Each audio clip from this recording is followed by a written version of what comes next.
Zoning Board of Adjustment meeting Monday, November 26, 2018.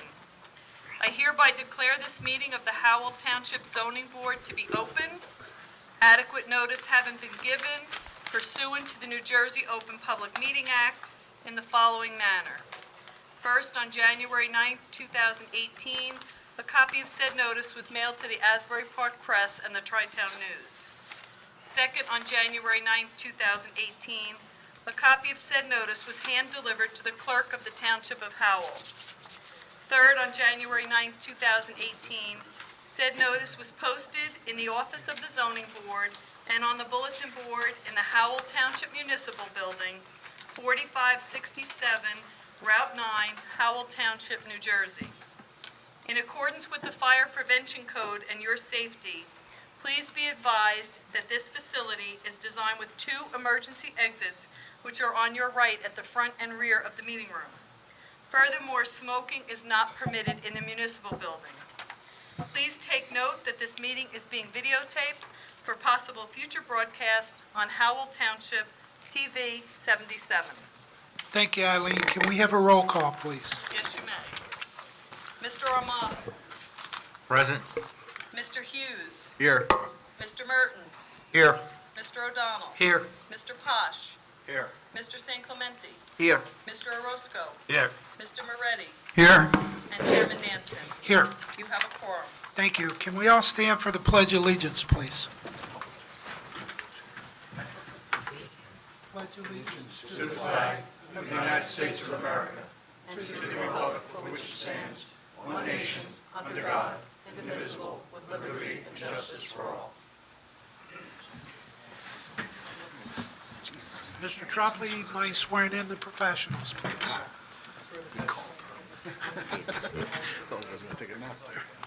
The record should reflect tonight Mr. Cunliffe, Mr. Savage, Ms. Spiro, and Mr. Howard all sworn. Thank you, sir. I have the wrong name tagged out. Jennifer's out tonight, huh? Yes. Okay. Okay, approval of minutes. There are no minutes this evening. Vouchers. I have no vouchers this evening. Correspondence. I don't have any correspondence, but I did leave some information for the 3 members of the Rules Committee, Yes, ma'am. and that meeting has been set up for 6 o'clock this Thursday, November 29th.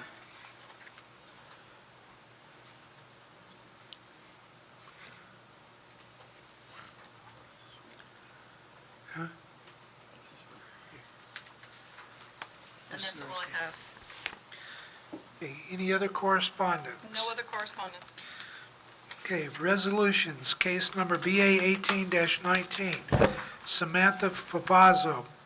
Resolution granting bulk variance for existing 6-foot fence in front yard. Eligible voters, Hughes, Mertens, O'Donnell, Paz, San Clemente, Orozco, Nansen. Do I have a motion? Motion to approve. Motion by Mr. Merton, Second. second by Mr. O'Donnell. Can we have a roll call, please? Yes, you may. Mr. Hughes. Yes. Mr. Mertens. Yes. Mr. O'Donnell. Yes. Mr. Posh. Yes. Mr. St. Clementi. Yes. Mr. Orozco. Yes. Chairman Nansen. Yes, Resolutions memorialized. thank you. Case number VA 1820A, Jack and Ellen Fowler, formerly Jill Peterson. Resolution granting pool paver walkway and shed setback variance. Motion to approve. Hang on. Ron, that wasn't a shed setback That's variance. correct. That's not what my resolution says. I'm sorry. Okay, So that may have been from an earlier It was probably from the Agenda. review letter. or a review letter, but no, if you look at my resolution, clearly, right, I know. the board did not take any exception to that because it met the spirit of the ordinance. Okay, I just wanted to note, Right. because I read it into the record that way. Not a problem. Well, that part should be stricken from the record because the board did not grant a shed setback variance. And Okay, the so- resolution reflects that as well. Okay. Have they followed up with any of the permits? They won't Mr. do that till after they get the resolution into Okay. compliance. Okay. Okay. So we're going to strike the shed setback variance from that. Okay, can I have a motion? Motion to approve.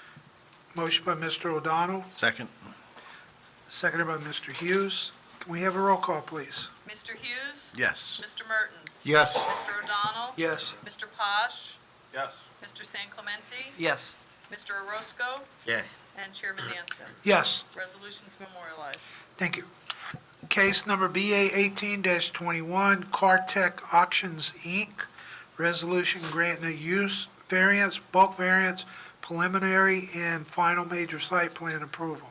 Eligible voters: Hughes, Mertens, O'Donnell, Pos, San Clemente, Moretti, and Nansen. I'll make a motion to approve. Motion by Mr. Hughes, I'll second that. second by Mr. Moretti. Can we have a roll call, please? Mr. Hughes? Yes. Mr. Mertens? Yes. Mr. O'Donnell? Yes. Mr. Posh? Yes. Mr. San Clemente? Yes. Mr. Moretti? Yes. Chairman Nansen. Yes. Resolution's memorialized. Thank you. Okay, applications before the board. Case number BA 18-28, Michael, Kathleen Van de Groot. Did I say that correct? Vandergoot. Van der Goot. Yes, thank you. Okay, sir. It's construction of single-family dwelling with septic system. Application of Michael and Kathleen Van de Groot as applicant and owner seeking bulk variance approval to construct a single-family dwelling with the septic system on premises known as Block 22, Lot 1601, 116 Waverly Place. Expiration date, March 2nd, 2019. Welcome, sir. Thank you. You can stay seated. Thank you. Jeffrey Beekman of the Beekman Law Firm. I represent the applicants Michael and Kathleen Vandergoot. Tonight I have here with my client Kathleen Vandergoot, as well as their engineer. We do have the builder in case there are any questions for him, but I don't expect necessarily there are going to be questions that are going to be needed to be addressed by him. You want to go ahead and swear in your professional and your witnesses, and then we'll qualify the professional? Engineer? You swear the testimony you'll give this evening will be the truth, the whole truth, and nothing but the truth, so help you God. I do. Starting with the applicant, ma'am, you have your name on the record? It's Kathleen L. Vandergoot. Thank you. Christopher W. McDowell, McDowell. And you all sworn, Mr. Chairman. Thank you. Mr. Beekman, did you have evidence to mark before you begin? Yes, I do. Do you have an exhibit list this evening? I do. All right, just for the sake of the record, if you would consult the list, I believe your next marking is A10. Yes. And your witness can put a foundation on the record afterward. Just whatever you have, it's just. Sure, we'll give them. And, want to give this to the engineer? Sure. These are the buy-sell letters? Yes.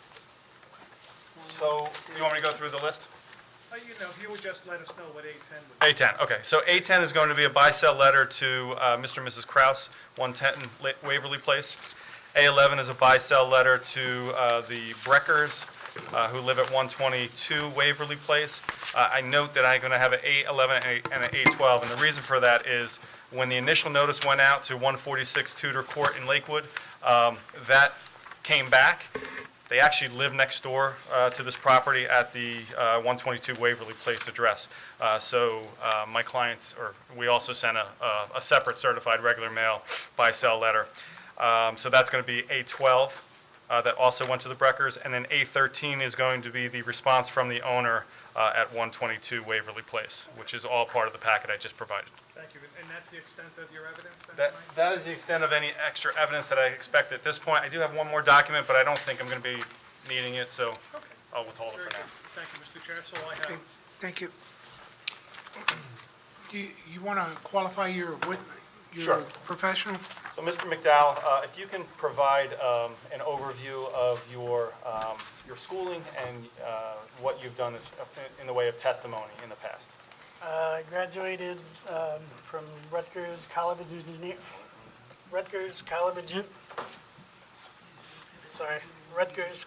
Engineering in 1991 with a Bachelor of Science in Civil Engineering. Get my PE license in 1997, license number 40347. And have you testified before boards in the past? Yes, I have. Have you testified before any boards in Howell Township specifically in the past? No, sir. You haven't. Okay. How about what other municipalities have you testified? All throughout Monmouth and Ocean County, Marlboro, Manalapan, Jackson. Okay. And you're with the firm Midstate Engineering, is that correct? That's correct. And how long have you been working for Midstate Engineering? About 27 years. We'll accept these credentials. Thank you. So I'll have Thank you. Mrs. Vandergood, you're going to testify first. If you could just give a quick overview as to what you're proposing to the board this evening as far as what you're looking to develop on this property? Yes, we're looking to develop a single-family residence. My desire is to be close to my mom, who is suffering from Alzheimer's disease. Okay. And there is a comment from the board's engineer about constructing anything on either the basement level or the attic level at this time. Are you proposing any construction in those levels at this time? We are not anticipating doing any, at this moment, construction in the attic nor in the basement. Okay, so all you're proposing to doing as far as construction is the first floor and the second floor with your normal amenities, kitchen, Yes. living room, dining room, bathrooms, bedrooms, Yes. and that's a correct. garage? Yes. Okay. Okay, now, is you said your mom, is she gonna move in with you, or, She lives nearby, so Oh, she that does. I would be able to be there near her to provide her with meals. She no longer is cooking for herself, so Okay. just to help her. okay. Those are the only questions I have from Ms. Vandergood. Most of the testimony is related to the septic system and the setbacks that Mr. McDowell will address. So Chris, you've had an opportunity to look at the review letter prepared by T&M, Yes, I have, is sir. that correct? Yeah. And we've reviewed that together as well, correct? Yes, sir. When you prepared the plans for the septic system, you did prepare those, is that correct? I drew the plans myself. And what do you do as far as preparing the plans for a septic system in a situation like this? We start by doing soil logs, try to find the best location for the septic. Part of that is finding out where the neighboring septic systems and wells are so that we maintain the minimum required distances from those entities. And specifically, when you designed this septic system, what did you find in the way of soils? The soils are strong brown sand down to 10 feet, no water table, no seepage, perfect soil for a septic system. Okay. And what about the water table? Water table is deeper than 10 feet. Okay. And you're not expecting the septic system to go into the water table for any reason? No, it goes down about 2.5 feet below the surface, that's all. Okay. So even though under the Howell ordinance, it requires a 1 acre, 40,000 square feet, with the lot size that we're talking about here, do you have any concerns or issues that the septic system might not work as it's proposed to do? No, it was difficult, but we were able to find a good location for the system because of the surrounding utilities. That really governed the location of the dwelling and the driveway and all the other amenities for the site, so there really wasn't much choice as So- far as the design of the septic system. So the general neighborhood here, all of these lots are undersized when it comes to the ARE2 zone and the 40,000 square foot requirement, correct? Yes, all the adjacent lots are undersized as well, and most of them in this area are as well. And they all, as far as you know, have septic systems? Yes, I believe the engineer had stated that I forget where, the nearest, I'll refer to sheet 4. Okay. No, I'm sorry, that's not the right one.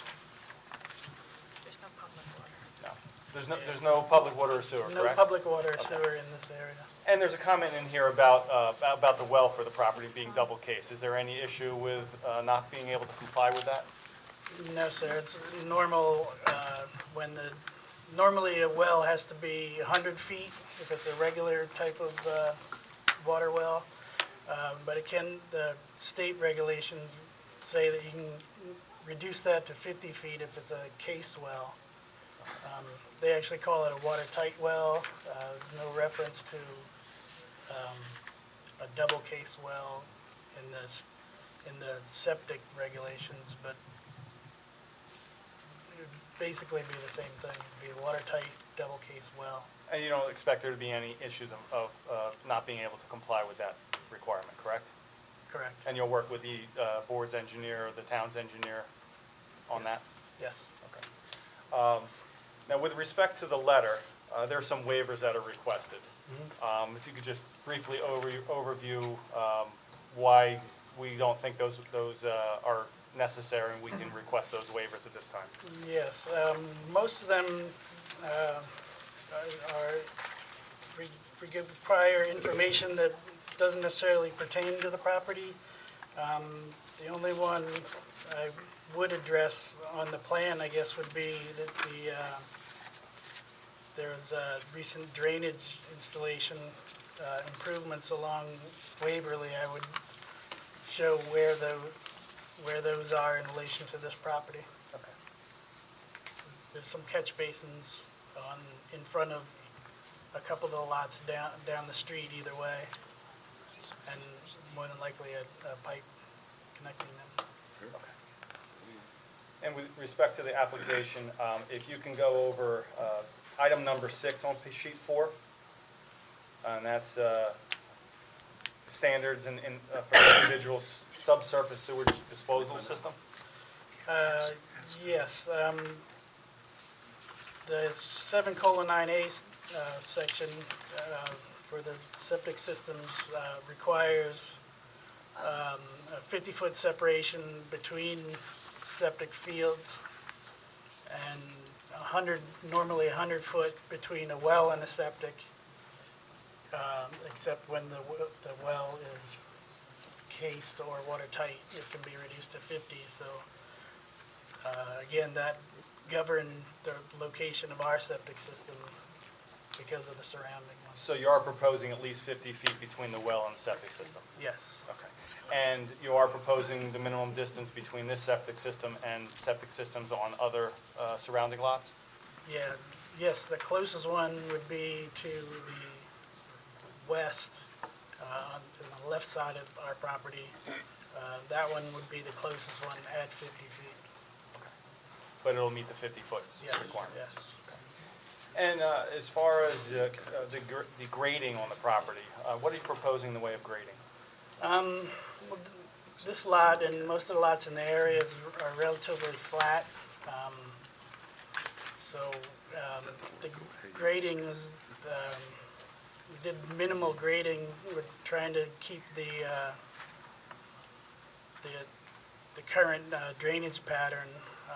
We also have a dry well to reduce the amount of runoff coming off of the property. That's going to collect the runoff stormwater from the downspouts. And the development standards are going to require you to keep your runoff on-site or into the street Into the street. sewers, is that correct? That's correct.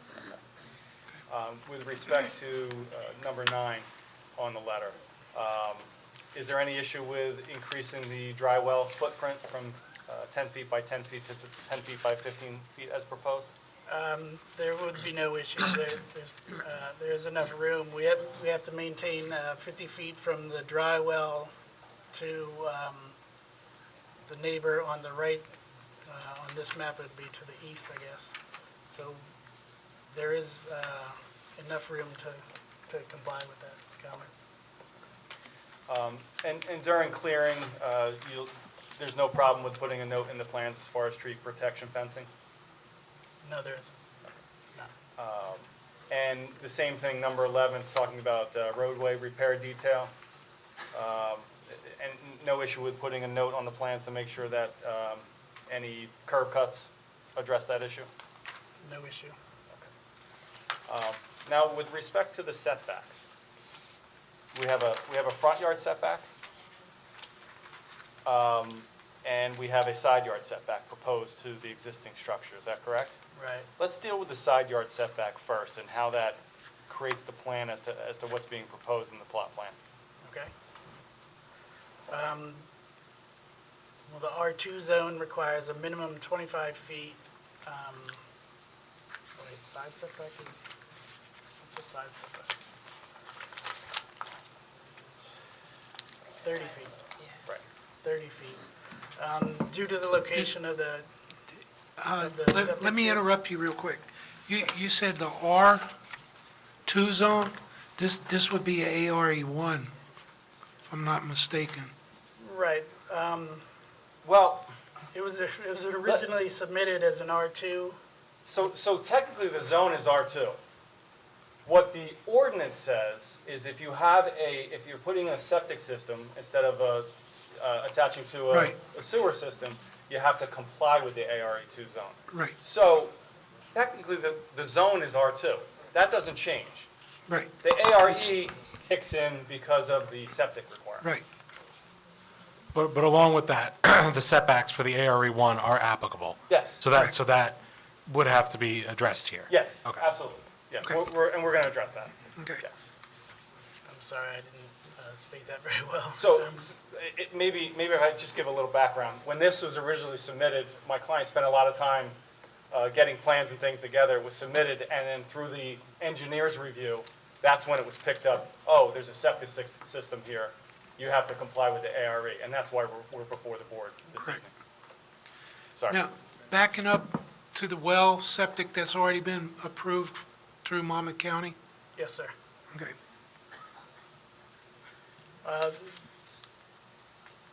There's difficulty in meeting the 30-foot side setback requirement for the ARE1 zone for this property because the location of the septic system governs the location of the house from side to side. So we have to keep the 50 feet from the neighbor's septic system. Then we have the width of our septic system, the minimum setback to the house. And then the width of the house only leaves us with 21.8 feet, where 30 feet is required. And you've looked at this, is there any alternative to the location? Not because, because the septic system has to be in that location. And that's also generated because of the neighbor septic systems as well, is that correct? Right, yeah, pre-existing Okay. located septics, yes. Now, with respect to the front yard setback, we've had some conversations about that as well, correct? Yes. And if you can explain how that location was derived. Well, originally, we were trying to match just the 25-foot front setback for the R2 zone, trying to keep the driveway length as short as we can, just to reduce costs. For the 50-foot requirement for the ARE1 zone, there is room to shift the house back, possibly to 50 feet. It depends on where we can move the proposed well. That location's gonna depend on where the neighbors. Right, so any shifting of, based upon what you inspected, any shifting also results in other issues with the layout of the property, is that correct? That's correct, yes. And what you're proposing here is to conform to the R2 zone by having a 25-foot setback as opposed to compliance with the ARE zone with the 50-foot setback. That's correct. And with respect to the septic system, you're not putting the septic system in the front yard, so you don't need that 50-foot, which is actually not uncommon with a septic system. Is that correct? That's correct, yes. So do you think it's reasonable to request this 25-foot setback as opposed to a a full, moving the property or moving the home back to accommodate a larger setback. I believe it is, yes. And have you looked at the block of houses to the right as compared to the houses to the left? Are they closer to the property or about the same as the 25-foot? It varies. Some of them are closer, some of them are around 25 feet, some are at the 50. It appeared to me that the newer ones do have the septic system in the front and the house at the 50 feet. So the one to the left, the Brecker's house, that actually does sit back at the 50 feet, That's correct. but it has a septic system in the front. Yes. So again, that kind of derives locations of the well, locations of the septic, Right. correct? Right, yeah, and they probably had the same issue with their neighbors that surround them.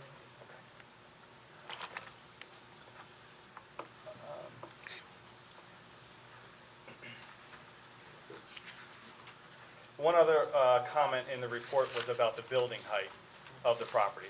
What we're proposing is no more than 30 feet as required or as allowable under the ordinance, is that correct? That's correct, and as far as the township engineer's comment, I would need to clarify how I came up with the building height calculations, and our intention is to remain under the 30 feet building height. Okay. So there would be no variance requested for that item. That's correct. And then lastly, the items for conditions and outside agency approvals, obviously you'll agree to, and the applicant will agree to comply with those requirements as may be necessary, is that correct? That's correct. And if necessary, you'll work with the township or the board's engineer to put whatever notes might be necessary on the plans to address those items? That's correct. I have no other questions for Mr. McDowell at this time. Charles? Yes, Chairman. So applicant summarized it pretty concisely. So the main issue with this property is it doesn't have septic or water available to it. If it did have septic or water available to it, it would be meeting the setback requirements for the front and side yard setback in the R2 zone. However, because it doesn't have that, it's subject to the ARE1 requirements, 40,000 square feet for the lot area, a front yard setback of 50 feet, a side yard setback of 30 feet.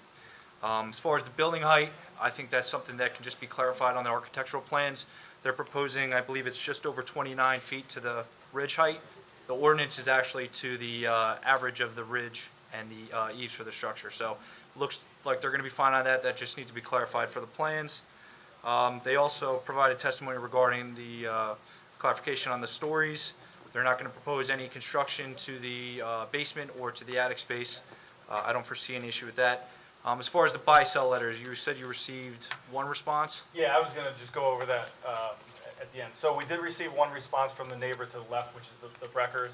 And, all these lots are undersized. It's basically a response was, we're not looking to buy anything extra. Okay. And then you did provide a copy of a prior lot consolidation.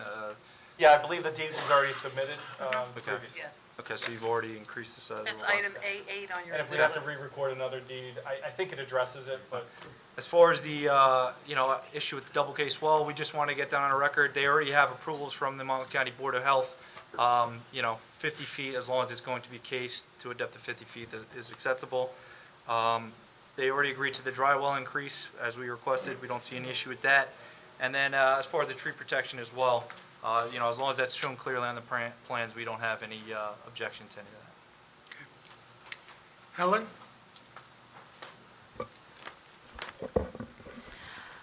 So we have it for the record.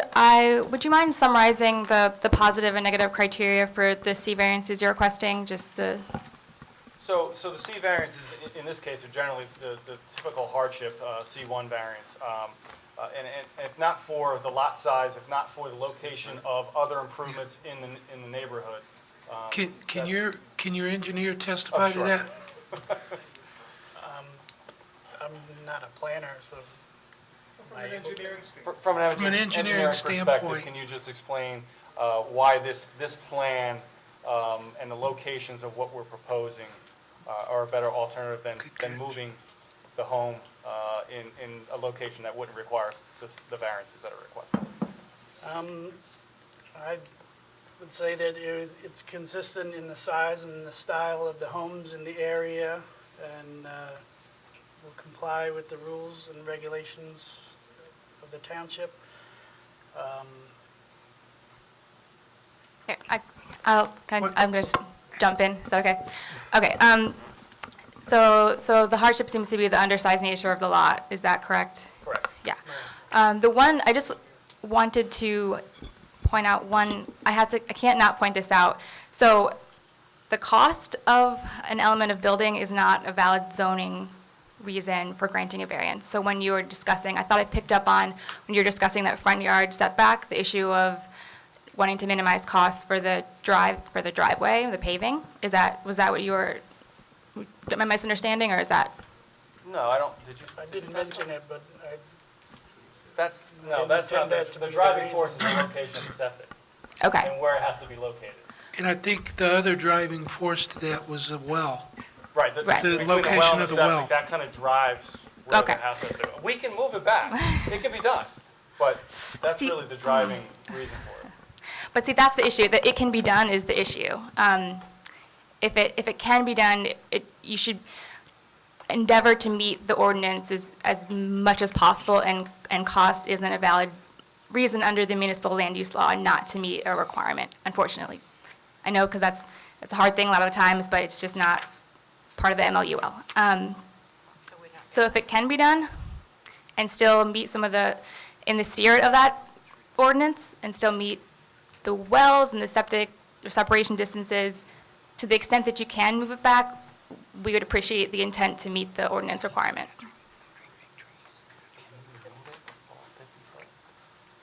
Can your well be moved? yes, there is, I don't think it takes much to move. It's the you well, know. it's not, Yeah. it's not, the Yeah. septic has to be where it is. yeah. No, we know the septic, Yeah. but the well, it doesn't look like there's any existing septics with, going back towards the property line. Right. The well can be moved slightly. How close is that well to other septic systems in the area? It's a pretty good distance. Yeah, we have 57 from the property, from lot 19. The only one it doesn't show is, but it shows an existing well location on Lot 8. Right, You know, so that means that the septic on Lot 8 has got to be somewhere in else. front of that house, yeah. So I don't see any other septics that it would be encroaching on. Right.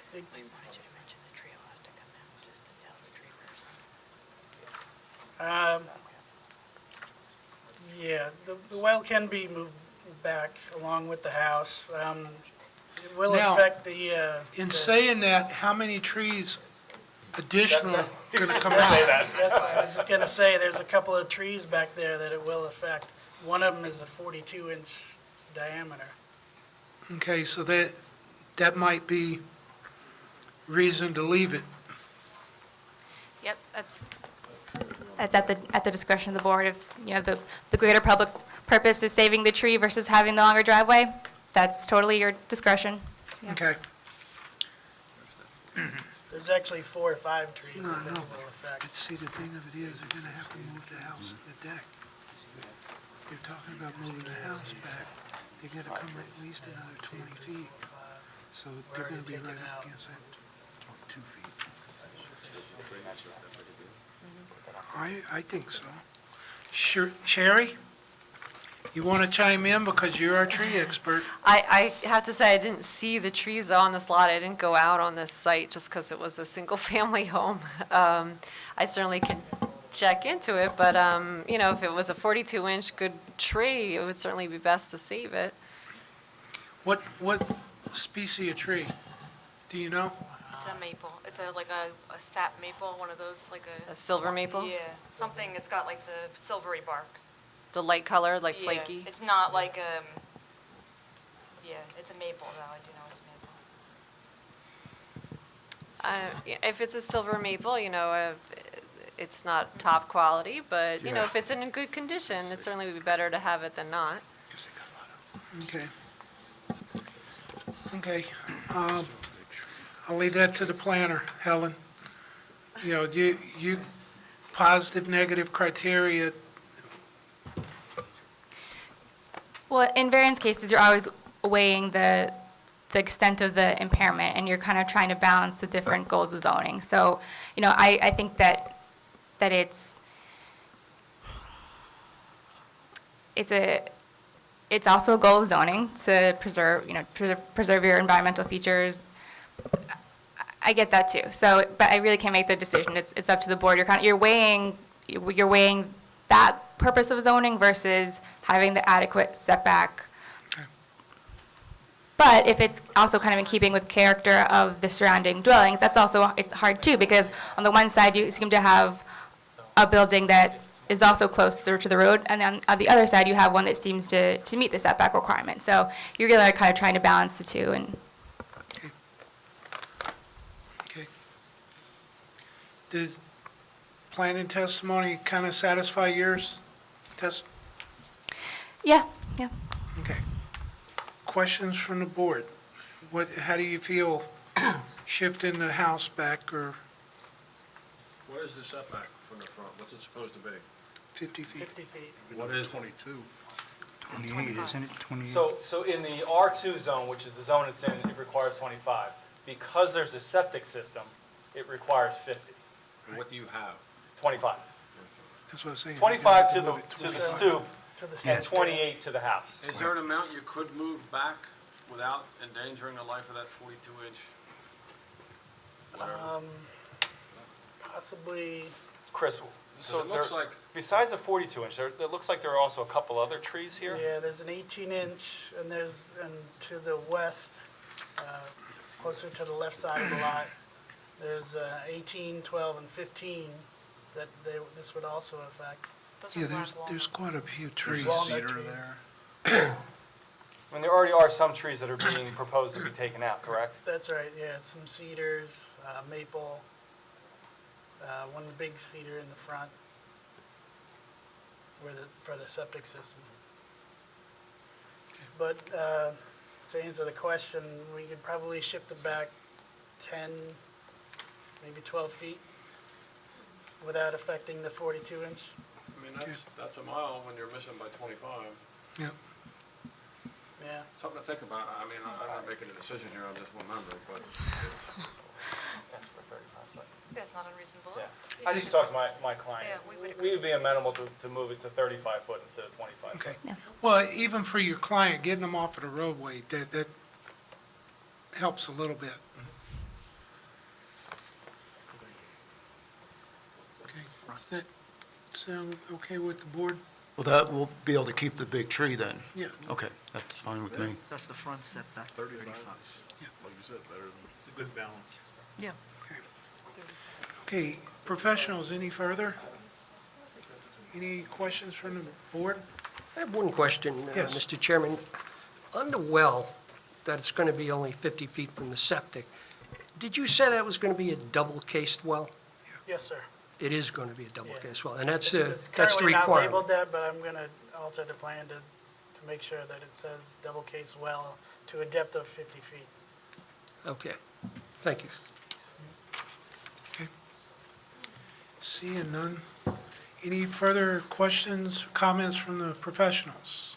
Nope. Seeing none. Can I have a motion to open to the public? Motion to open.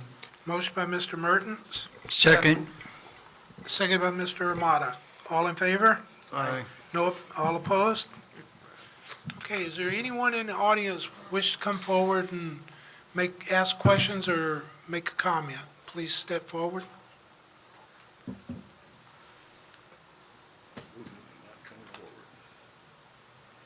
Anybody?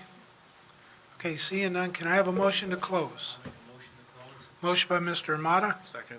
seconded by Mr. Hughes. All in favor? Aye. All opposed? Seeing none. Would you like to make a brief summation? Sure. So I think that the testimony presented by our engineer, they took some time to really design this home. When they first came here to the municipality, they came here under the presumption that it was a part of the R2 zone, only to find out that the septic kicks it into this ARE zone. You have an area that doesn't have access to any water, doesn't have access to any sewer in the, I guess it's considered the southerly part of Howell. And all of the lots in the surrounding area are basically similarly sized, if not smaller. This is actually one of the bigger lots in this block. So what's being proposed here, I think, is a reasonable effort to build a single-family home on a lot that can hold a single-family home. It meets those R2 requirements. And what's being proposed as far as location of the septic, location of the well, that's derived from not only the property and the size of the property, but also the surrounding area. And I think we would ask that the board vote yes for the application and the variances requested. And that would include the change from a 25-foot setback for the front yard to a 35-foot setback to for the front yard, which obviously will change the plans to reflect that. Okay. Thank you. Okay, what's the pleasure of the board?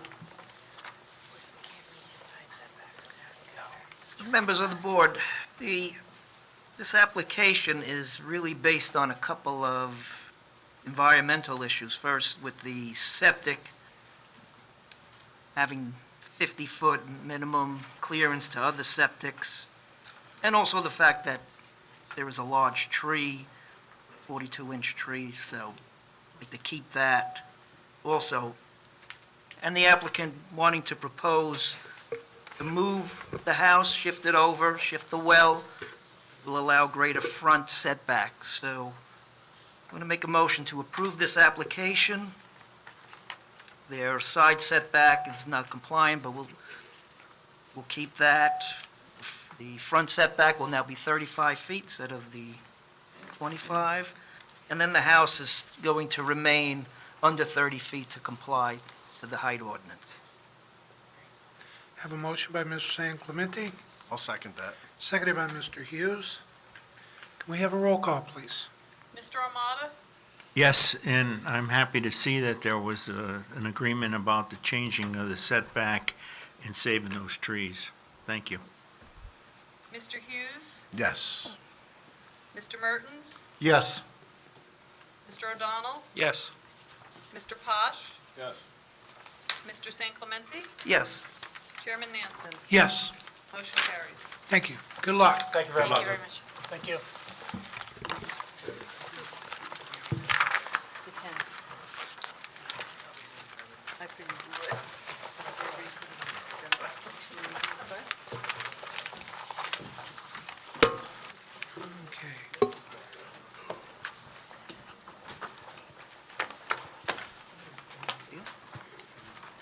Whatever.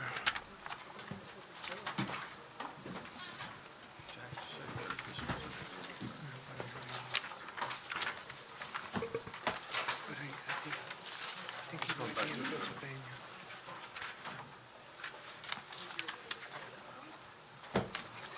This is mine, right?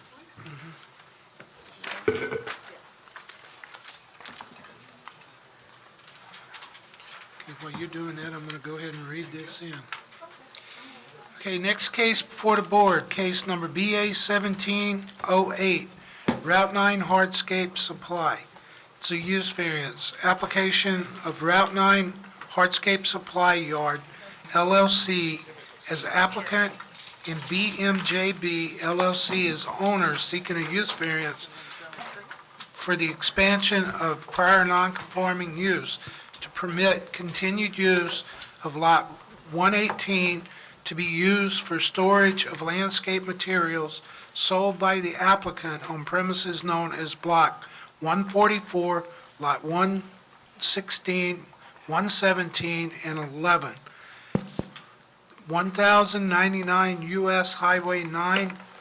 This application was partially heard May 21st, 2018, when it was carried to August 13th, 2018, with no further notice.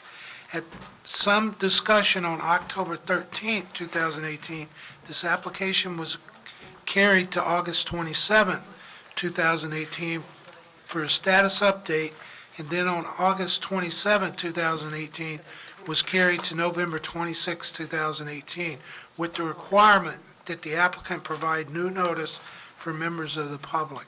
Expiration date, December 31st, 2018. Eligible voters, Armada, Hughes, Mertens, Posh, Orozco, Moretti, and Nansen. Mr. Chair, before Yes. we start, Mr. San Clemente has certified and is eligible to vote because he watched the videos. Okay. And Mr. Mertens is recusing himself, so he left the dais. Well, I think he recused himself from the first one, so, No, from this one. He just left. no, I know, but he wasn't eligible at the first one. I think he was. He recused himself at the first one. No, he sat for it. Oh, I thought he recused No. himself. I thought he recused Okay. himself, too. He did. Okay, it doesn't matter, he's recused. Yes, but he was here for the May 21st, and he didn't recuse himself. Okay, welcome.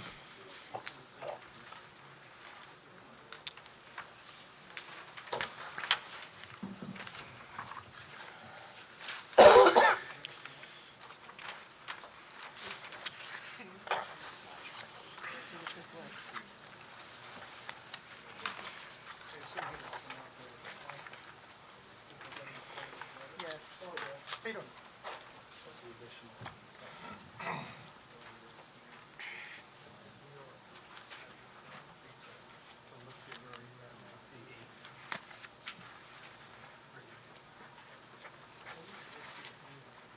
Is that whole package? Yeah.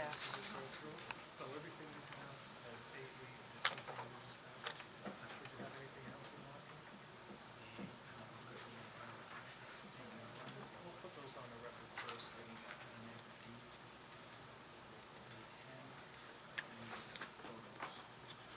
How about the most recent site plan? I think we have that, right? That's A6.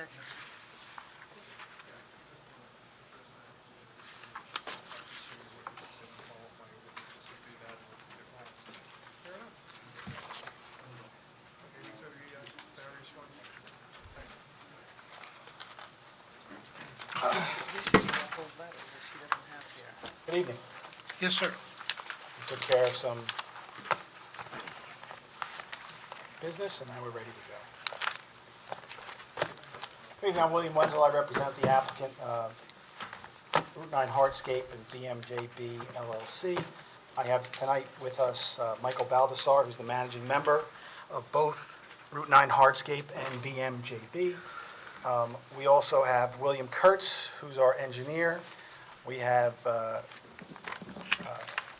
can you mark these two? Jason There's 3 of them, A8, 9, and 10. Fichter. He is our planner, and then we I want to have... bring everybody forward, and we'll go ahead and swear everybody in. And we have Scott Keneally, who is our DOT consultant. We know Scott. Okay, folks, would you raise your right hand, please? You swear to take, you swear that the testimony you give this evening will be the truth, the whole truth, and nothing but the truth, so help you God. I do. Bill, starting with you, may we have a name for the record? Certainly, my name is William Kurtz, K-U-R-T-Z. Very good. Michael G. Baldessar, D-A-L, D-A-S-A-R-E. thank you very much. Jason Fichter. Scott Kennel with McDonough and Ray Associates. Very well, all sworn, Mr. Chairman. Thank you. There is some evidence to be marked. I think council just wants to address the record before he begins. Okay, Yes, we're supplementing the record with some documents that were forwarded to the board secretary last week, consisting of some correspondence from... Thank you. Go ahead, find it.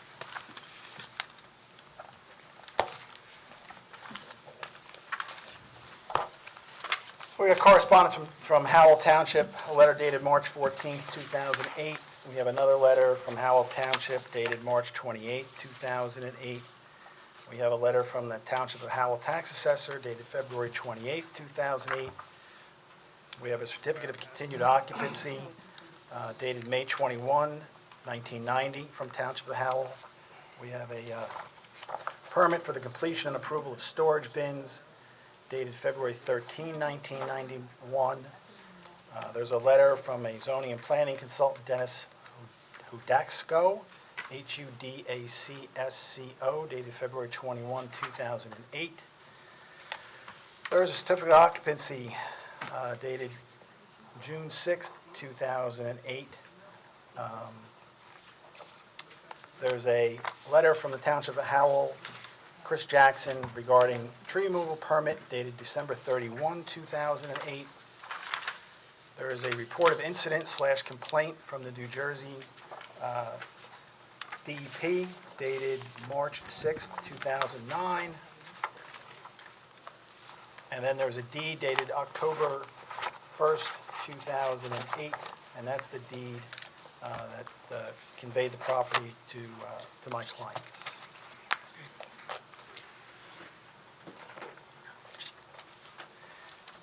And in addition, we have some blow-ups of some photographs that show that will show the lot as it existed back in 2008 when it was purchased by my client, and then photographs that show what the lot looks like.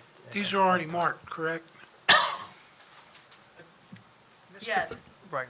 Mr. Wenzel, the documents that you just read off were part of a letter that you submitted to the board on November 20th, That's correct. and your professionals will touch upon them as you go forward Yes, they will. and make reference. Okay. This package is going to be marked as A8 under your November 20th letter. Everything but the deed and the letter from Envirotactics. Okay, and that'll be A9 is the deed, Mhm. which was requested, I believe. Actually, we Yes. marked A9 as Envirotech. You got A9 is Envirotactics, and And then A10 is A10 is the deed. Okay, just wanted to make sure we did the bookkeeping first, so, Mr. Chair, I'm satisfied. You can proceed, Mr. Chair. Thank you.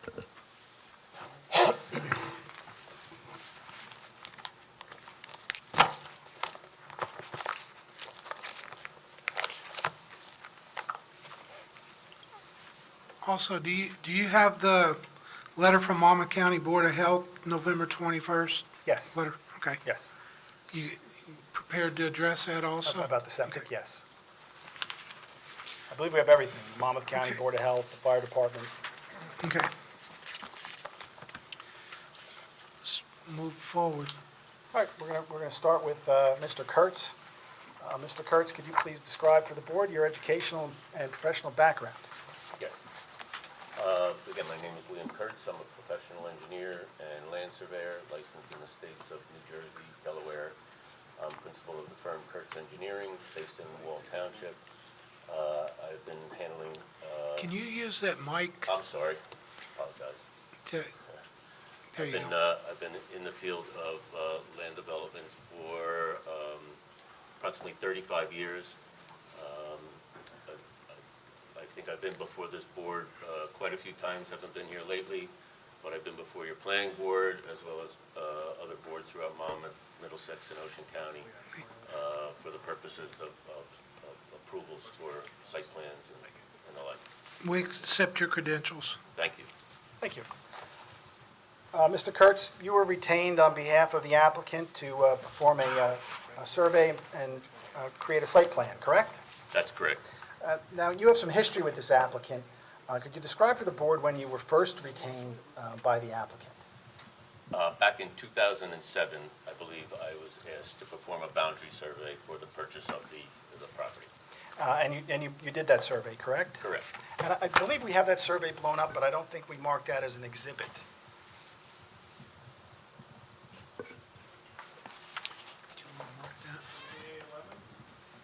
Or A12. A11. I'm going to show you what's been marked A11.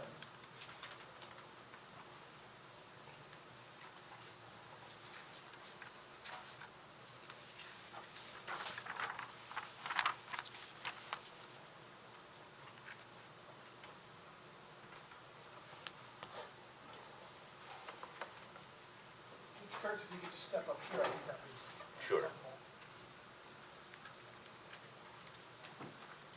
And is this the survey that you did back?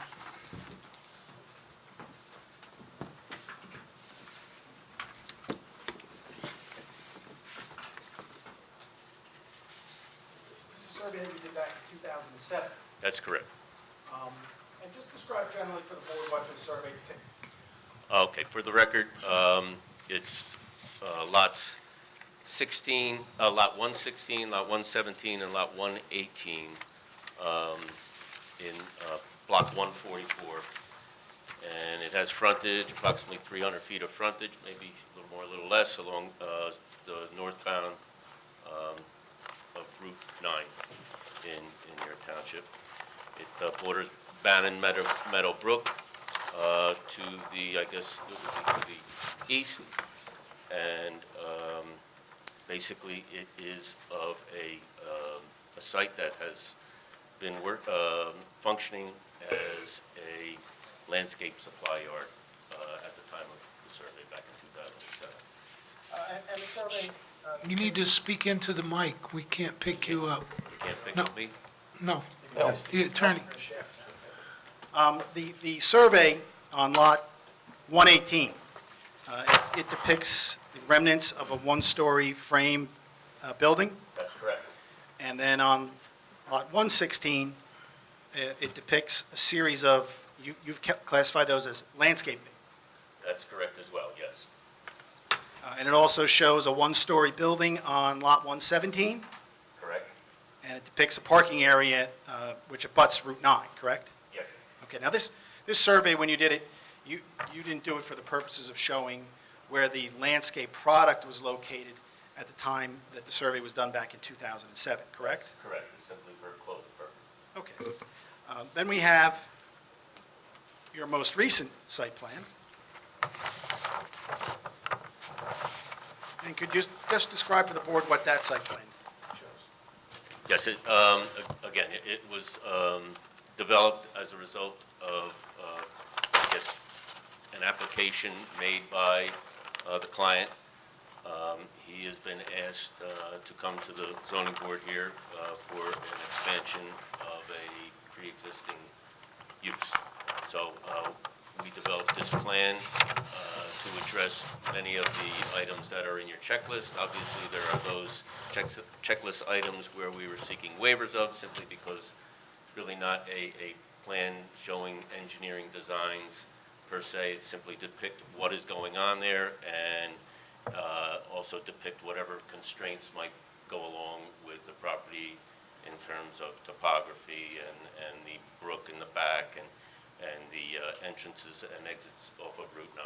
So it's basically a updated survey that shows constraints and the other items that we felt were necessary to come to the board. Could you just describe for the board the differences between the survey that you did back in 2007 versus the plan that you did in 2018? Certainly.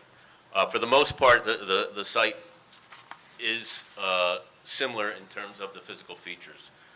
The stones, the storage bins in the back, they are essentially the same. I believe one has been eliminated, and a removable trailer has replaced one of those bins in the back of the property.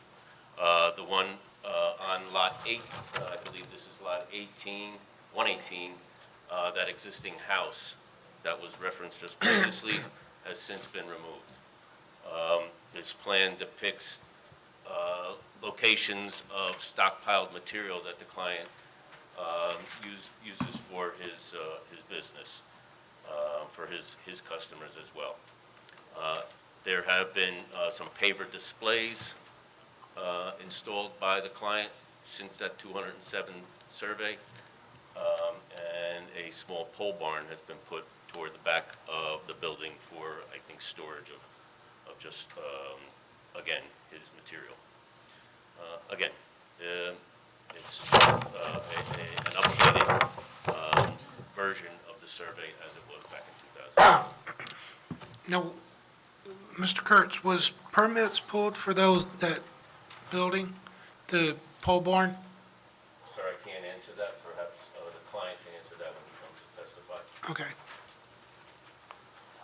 Mr. Kurtz, the parking lot is depicted in your most recent survey. That hasn't changed from 2007, correct? That's correct. And the building that's depicted on Lot 116. That hasn't changed either since 2007, correct? That's correct as well. Okay. You also depict the entrance, there's 3 entrance ways to the property as it exists right now off of Route 9. Yes, sir.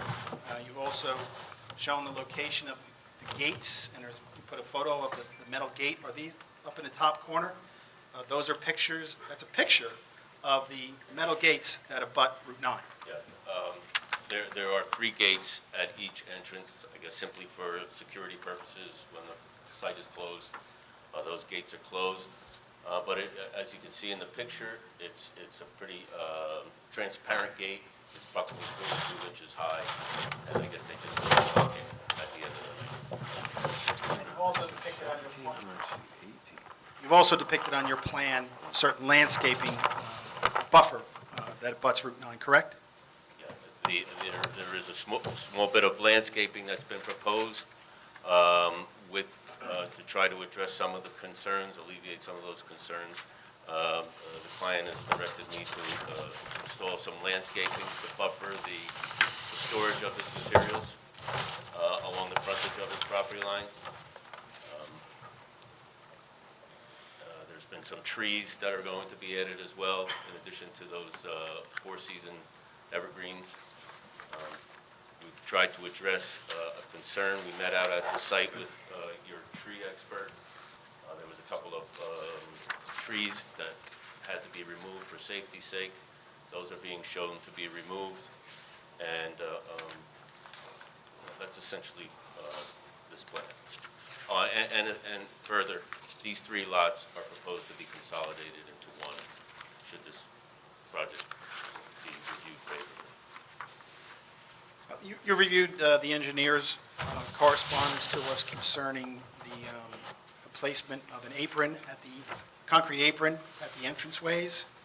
Okay. And what's your opinion on that? Yeah, I mean, it certainly is something that your board might want to consider. Again, it's going to be probably reviewed as well by the DOT, whether or not they have any kind of say. It's their right-of-way. They have probably jurisdiction. But there was a comment in your professional letter that perhaps we would consider installing concrete aprons at those entrances. Did you make any, can you render any opinions regarding the drainage at the site? Sure. We've added topography. Monmouth County GIS topography was added to the site. We've supplemented that with spot shots in the areas of the building. The grading is functioning now without incident. There's no impervious surfaces being proposed, so I don't anticipate anything to exacerbate that. But all surface runoff does flow away from anything that would be of a concern. Does it flow towards the Bannon Creek? There is Or Bannon Meadow? some, sir, that flows toward Bannon Creek, yes. Okay, now, is there any type of water mitigation to Nothing keep is that from proposed with this. draining directly into the creek? Nothing is proposed with this application. As I said, it's a pre-existing condition. We have not tried to put any impervious surfaces that might warrant that. So as it is now, it's functioning and has been left as is.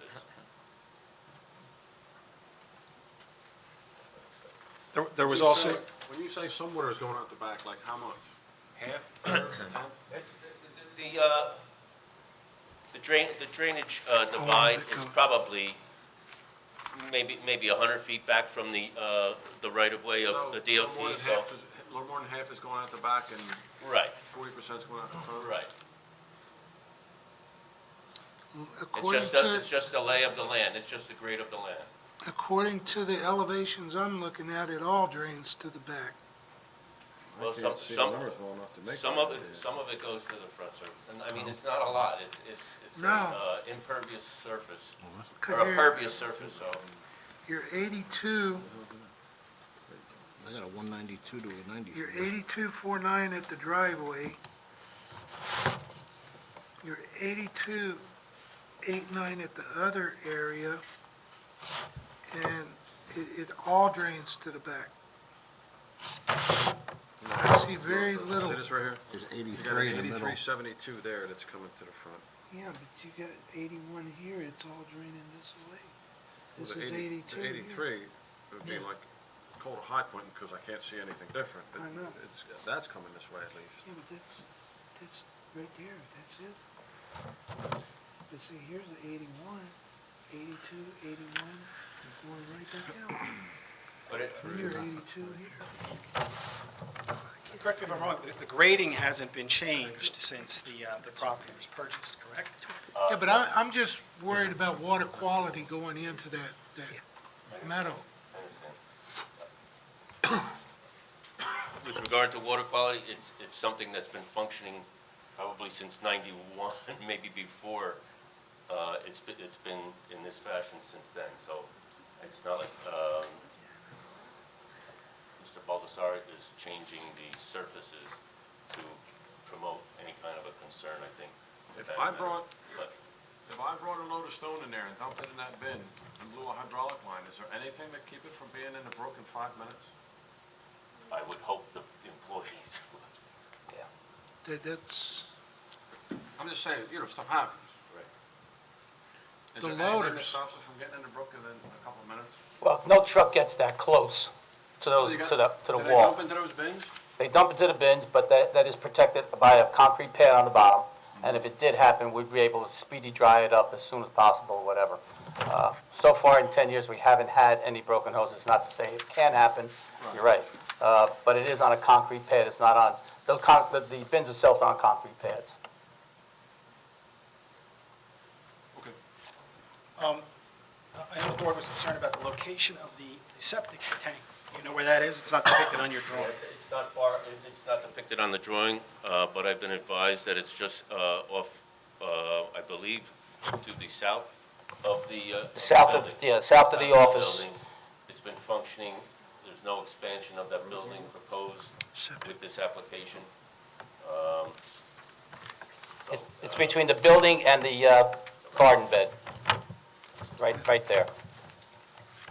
And I think the last issue that the board engineer was concerned with was possibly placing some type of gravel or paving the yard for the entryway of heavy vehicles. Did your examination indicate there was any need for that?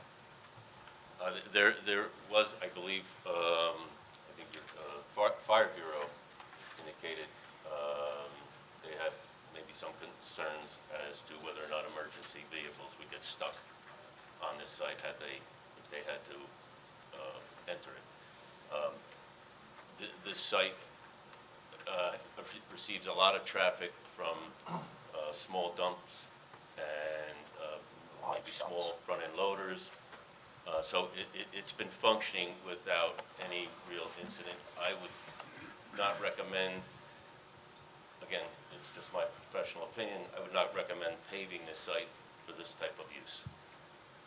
But if there was some concerns about that, I think it could be addressed, maybe mixing some gravel, giving a little bit of a harder pan surface, but it's been functioning as. what about using millings in there? Just put some millings in. Millings or crushed concrete, if you want it. Mr. Baldessar, we're going to address that with Mr. Baldessar. Okay.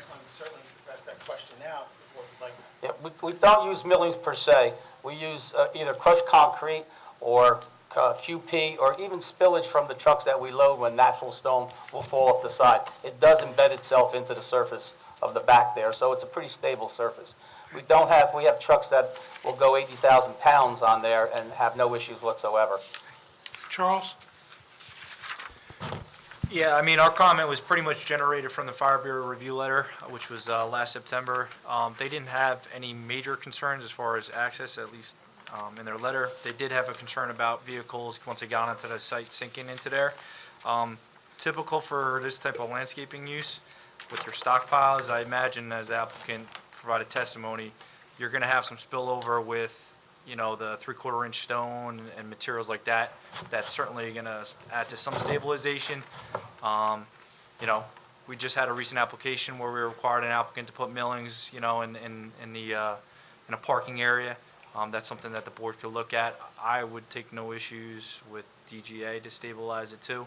Once you start getting into hard impervious surfaces and you're talking about stormwater improvements and, water quality and things like that, so. We could do millings, at any time. That's not a problem.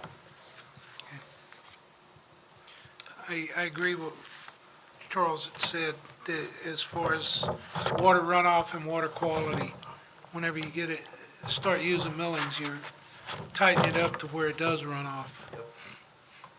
Okay. I don't have anything further from Mr. Kurtz. Okay, I'm gonna turn it over to Charles real quick. You wanna go through your letter, Charles?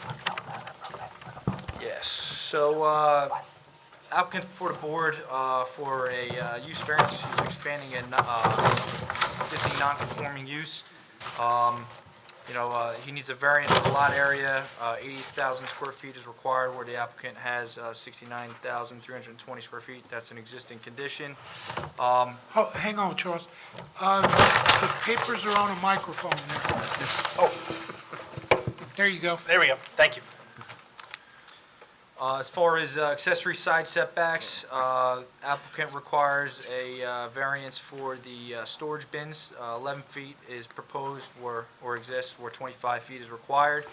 There's also 2 trailers in the back area there.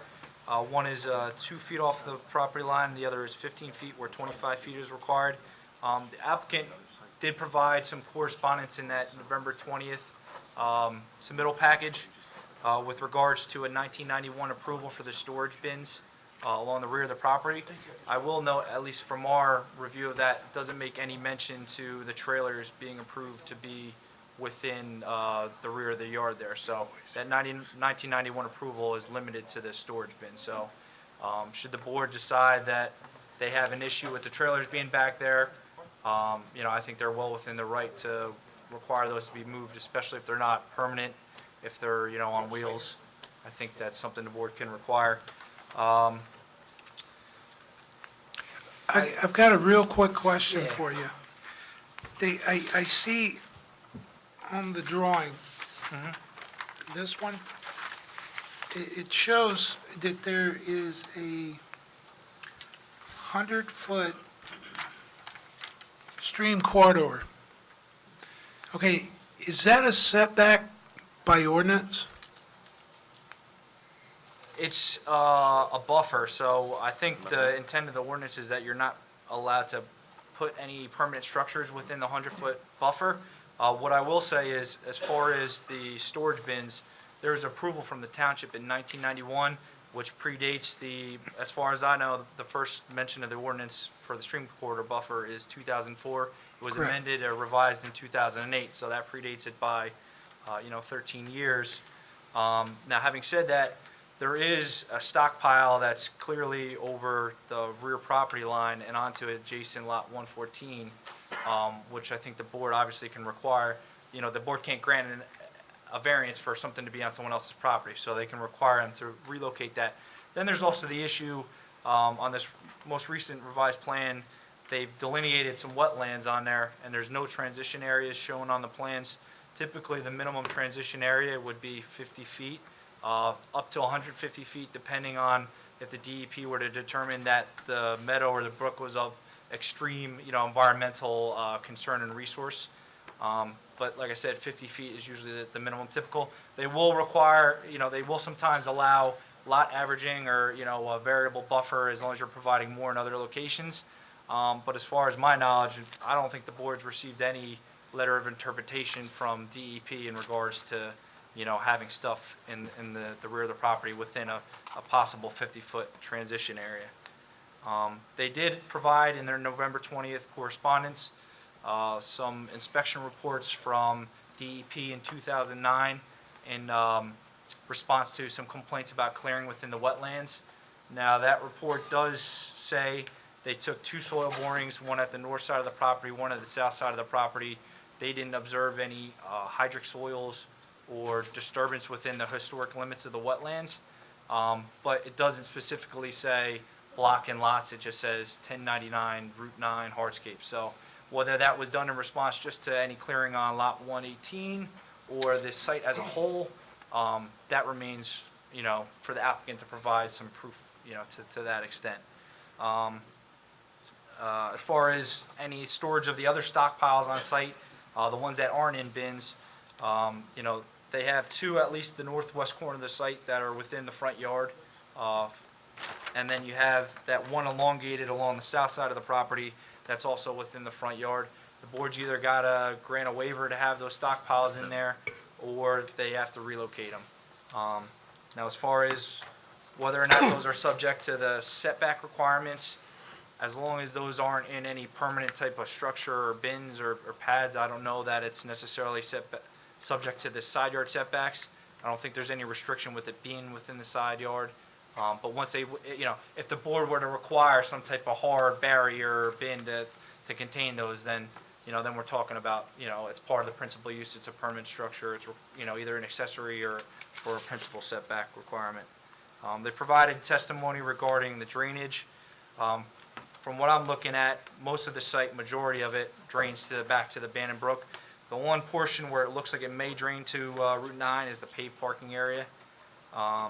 It looks like it's partially curbed, so you're not going to get a lot of stone coming out onto Route 9 there.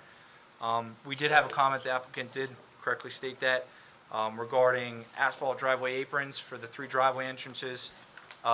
There was a report from the township traffic officer, I think in February, citing tracking of stone onto Route 9, at least from the northernmost entrance. In our opinion, we would at least recommend 25 feet of a paved driveway, whether it be concrete or asphalt. It could be the board's discretion, as like a tracking pad to prevent stone spillover onto the Route 9. Do you have an issue doing that, putting the tracking pads in? Cost-wise, yes. We have I used. can't I understand. look at cost-wise. We have used inch-and-a-half trap rock. No, consistently. what we're trying to do is an apron I to understand. Route 9. Yeah. If need be, we can do an apron. I would strongly suggest that. Okay. Well, depending upon the. DOT. Depending on the DOT, we're not sure if we're going to have 3 That's entrances. still subject to DOT, so Correct. they have the 3 entrances there. 2 of them look like they've been existing at least since 2007. The north one looks like it's new. It's not shown on any of the previous surveys. Should the DOT, grant them that driveway, I think, the one's already asphalt. I think the other 2, it's within reason that those should be.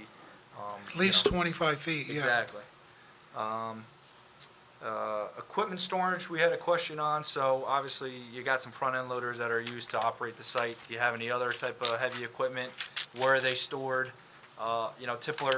Similar type of sites, the board has historically required, some type of impervious, typically concrete, pad for the storage of those. The concern being, diesel spills, getting into the groundwater and stuff like that. Where do you store that type of equipment on the site? We do store it in the back of the office right now, not on a pad. It can be moved to the front parking lot, need be, which is asphalt. All the trucks can be moved there at the end of the day.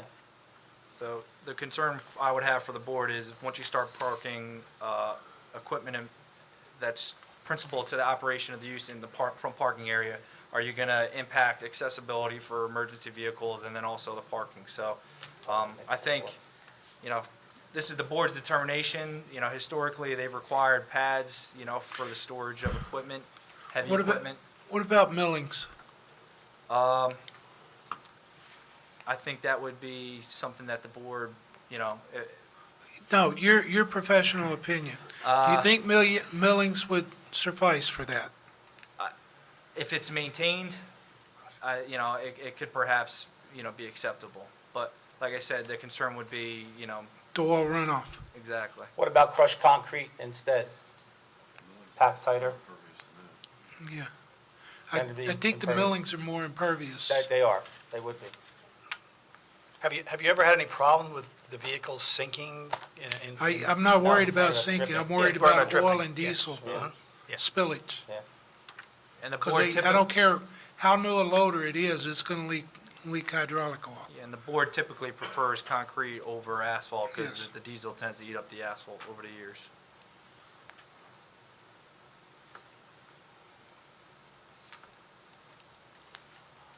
Okay. Any further, Charles? The last major item I have is in that package that was submitted based on the zoning officer's ruling in 2008. They issued them, Matt can correct me if I'm incorrect here, I guess a certificate of continued occupancy for the use on the site. And one of the things they requested was consolidation of the lots. To my knowledge, they're showing it on the plans here, that hasn't been done yet, so that needs to be done by deed, and, that needs to be provided to the boards for the record and, review and approval. That's all I have at this time. Well, yeah, we're going to certainly do that. We have a deed when they purchased it where we didn't technically consolidate them, but it is one legal description. It was just never sent over to the tax office for the change in the tax lot. But we can take care of that, certainly. I have one more question. Yes, sir. Where these bins are, down towards that Bannon Meadow Brook, alongside of it and downstream of those bins, what is the ground there? Is it grass, stone, asphalt? We actually have some photographs that depict that. It's scrub brush, tree line heading down. And There's trees back there? There's trees back there, sure. Yeah. Is there a lawn back there of any kind? No lawn, there's no access back there any longer because it's unusable. I mean, lawn would be good. It would filter the water that goes into the... Well, there's grass. I mean, there's weeds and grass and things like that that's grown. It's not a manicured lawn, but it is. It's vegetation. Vegetation, a good word for it. Vegetation. Here's photographs that depict the bins and the rear of the trees. It shows me. Yeah, can you, Yeah, I know. It's flowing into the brook. we need to mark this as A12, but You want to Bill, sign that? maybe, I don't know, if it's possible to just bring it a little closer for the board to take a look at that. Let me pass it. Yeah, Tom, if you want to just. Just sign that and we'll pass it down, A12. And and just pass it down the just the board. description.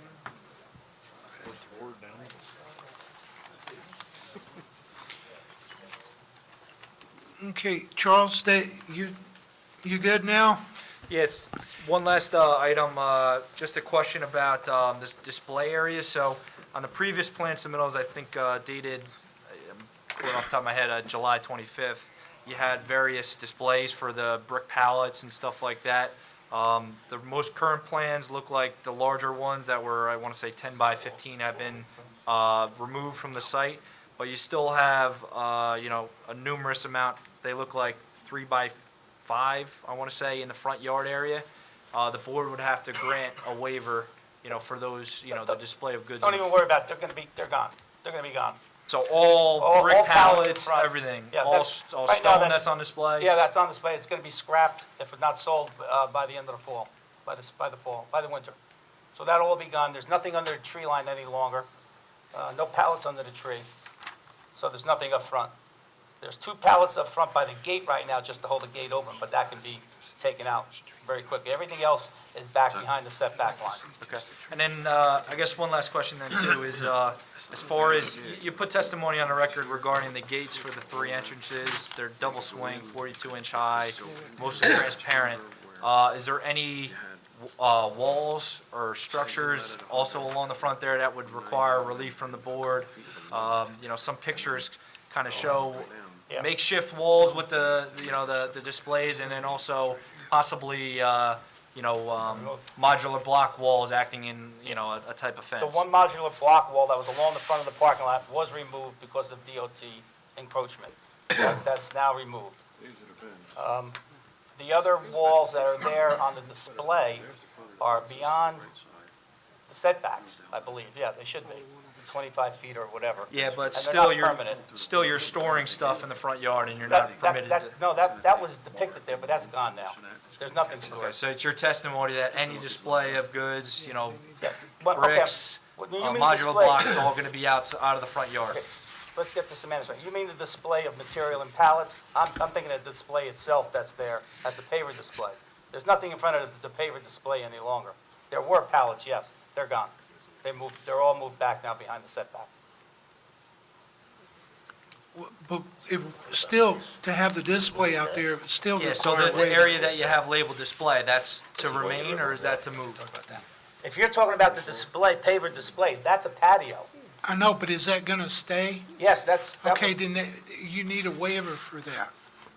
I think he was confused. I think he was thinking it was the... No, not the talking about skids. pallets. We're not worried about the pallets. okay, We're talking about the display itself. Now, just so the board's aware, the paver display that's in front of the building was approved by the previous land use officer. Oh, it was.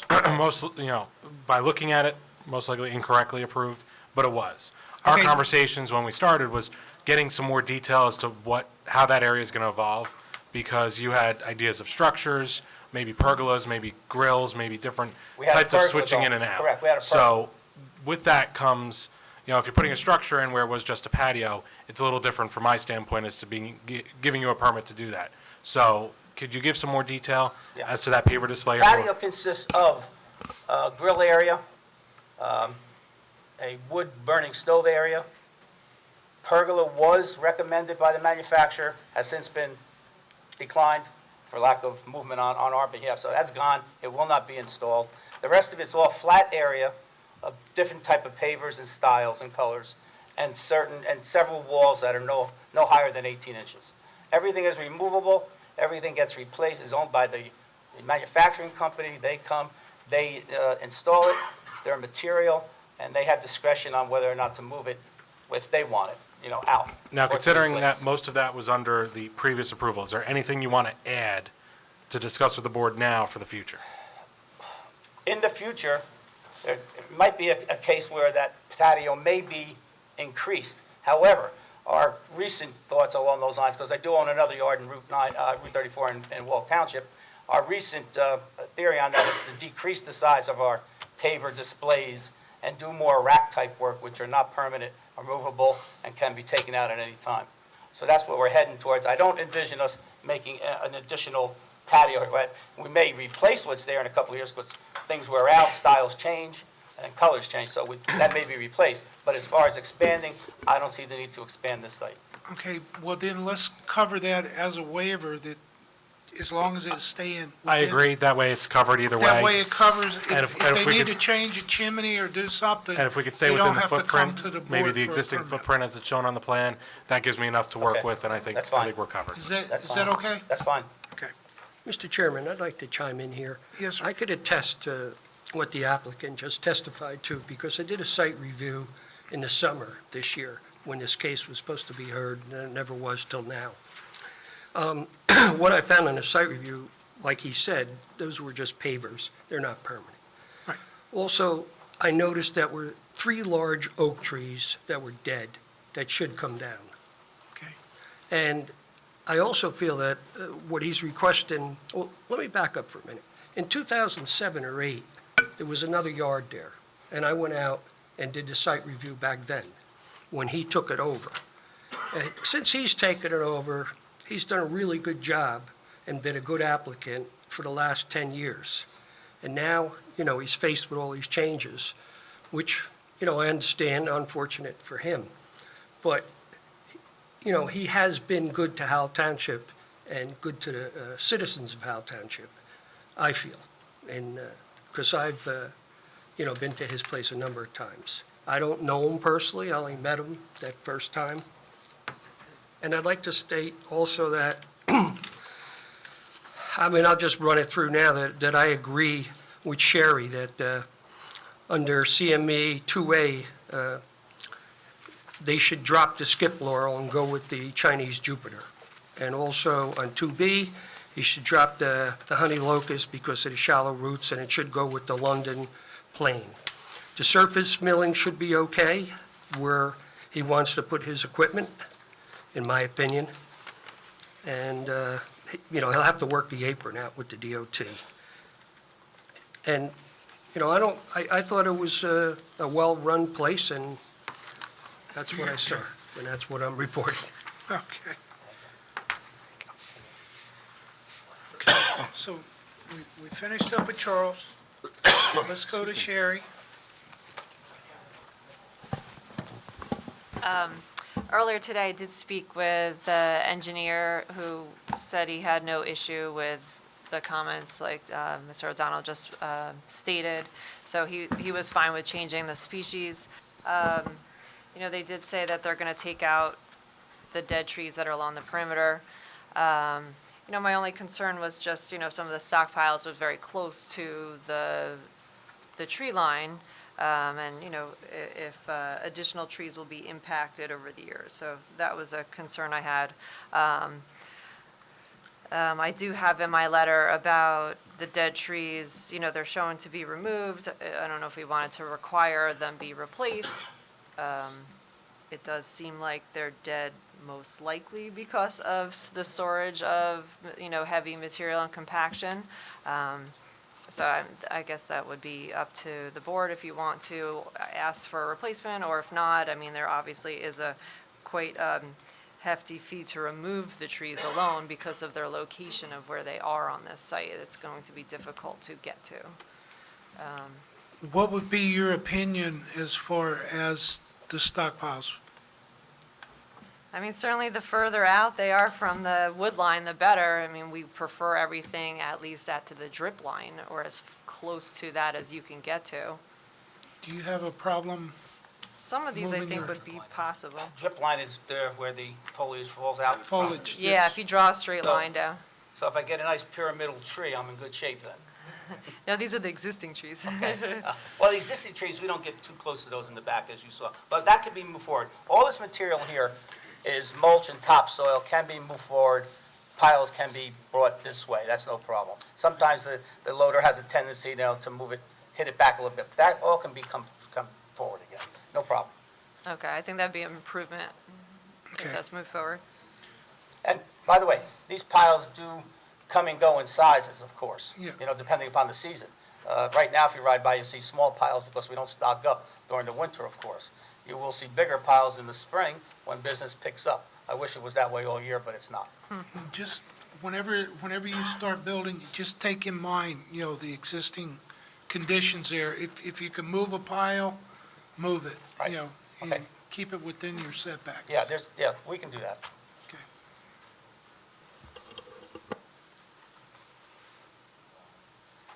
Is that all, Sherry?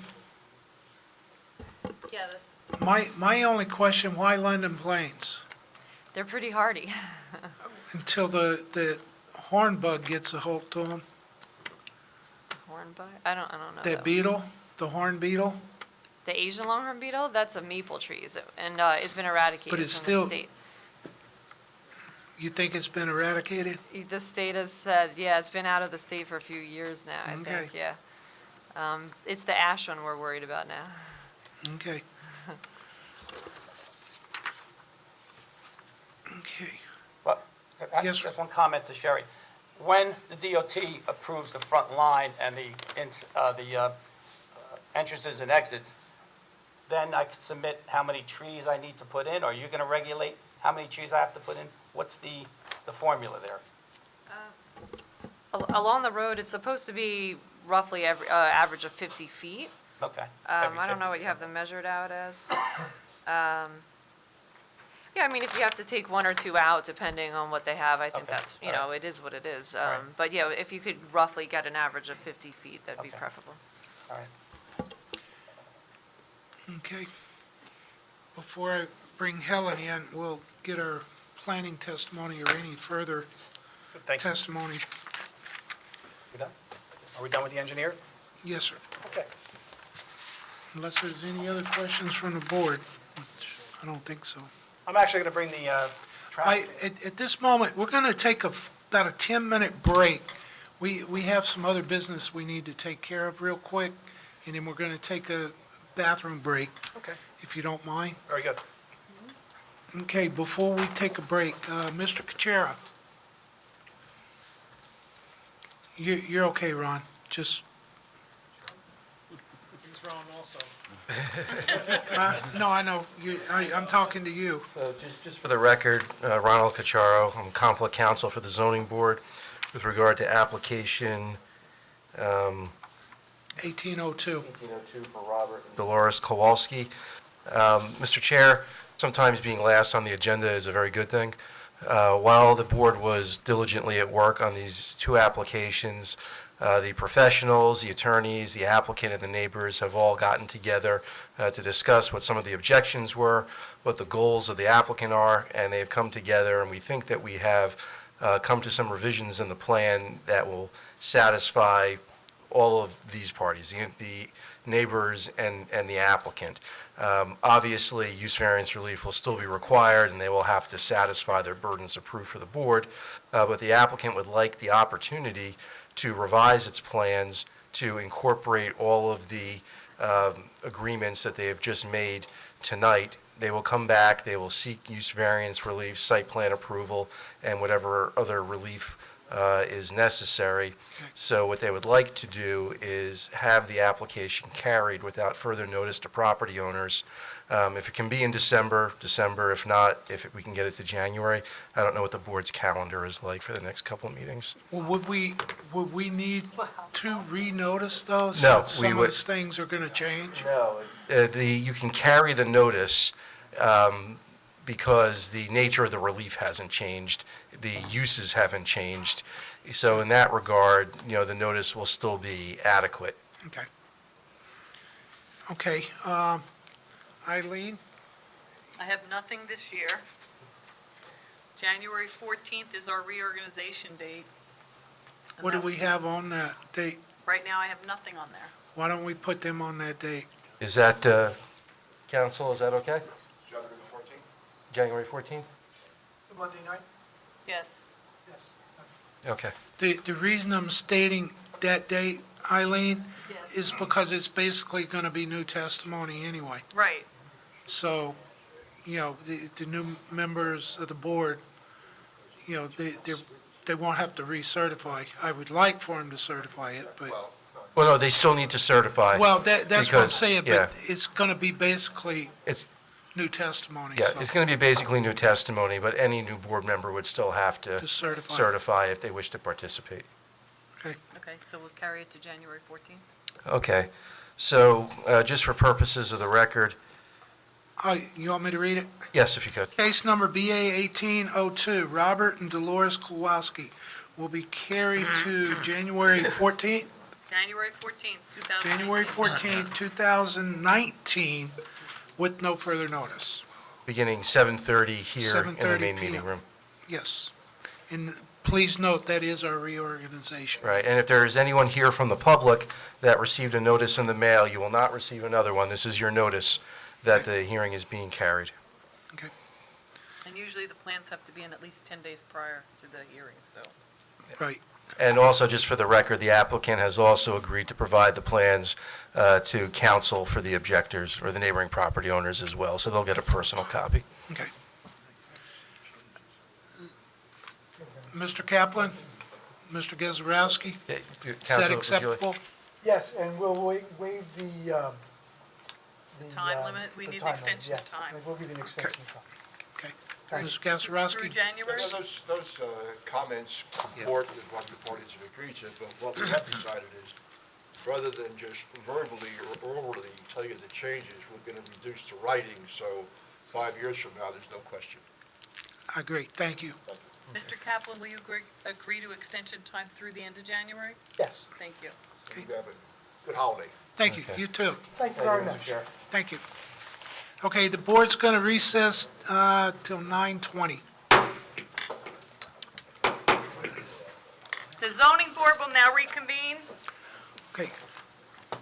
Real quick, part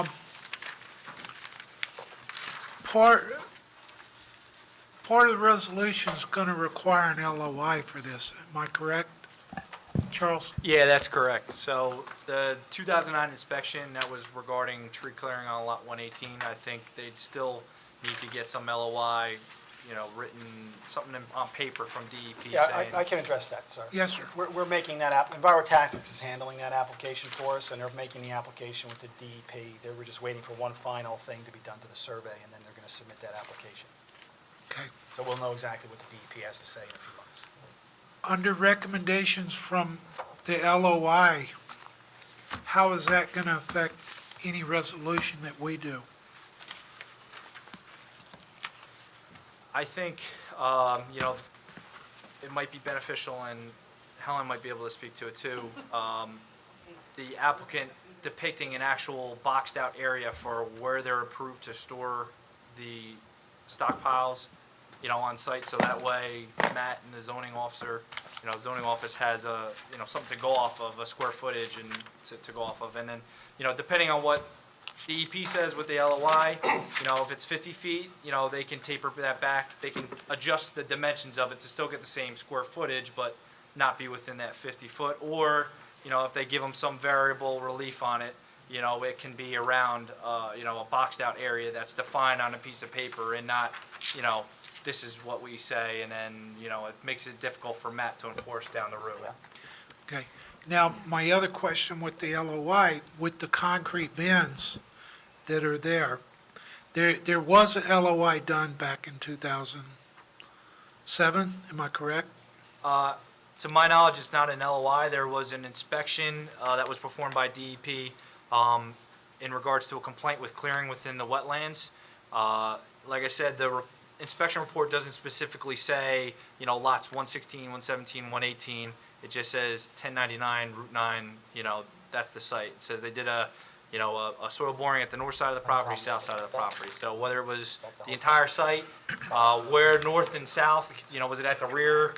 It kind of, it's hard to determine that. So I think LOI, once they get that determination, that should be what we hang our hat on.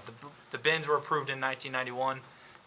Applicant has provided testimony, I believe, that the bins haven't moved in location.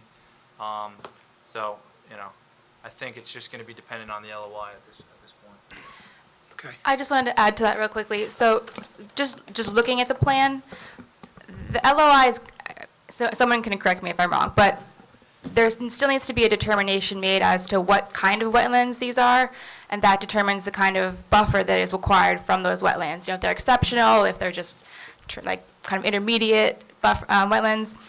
So I think just from looking at where the improvements are now in relation to the delineation line, some of that is, the minimum is usually 50 feet, right? So there's usually, some of that's definitely closer than 50 feet now. So some kind of wetlands transition area plan can be approved by DEP, but that's something that probably will have to be put in place. And it's hard to know without that plan on hand how it can be accommodated, how the averaging will occur so that existing improvements aren't in that transition area. Okay, now will the DEP address that for with the LOI? Will that address all of that, or what happens here? My understanding is that it's two separate processes. So you get your LOI, and then the applicant would put together another plan showing, okay, we recognize that this is the buffer requirement. We're gonna encroach here, and we're gonna give you more over here where we don't have improvements. So it's kind of, then they do like a balancing act. No, I understand that, but based on our approval here, it's all going to be subject to that LOI, correct? Ron? Yes. It will be all a contingency to the LOI. Condition of approval, should the board look favorably on it. Yes. Okay, now, my next question is, can that be handled administratively without having to come back to the board?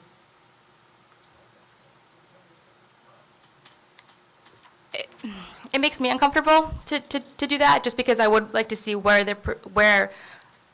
it actually all shakes out. Like, do they have the space on this plan to create a wetlands averaging plan?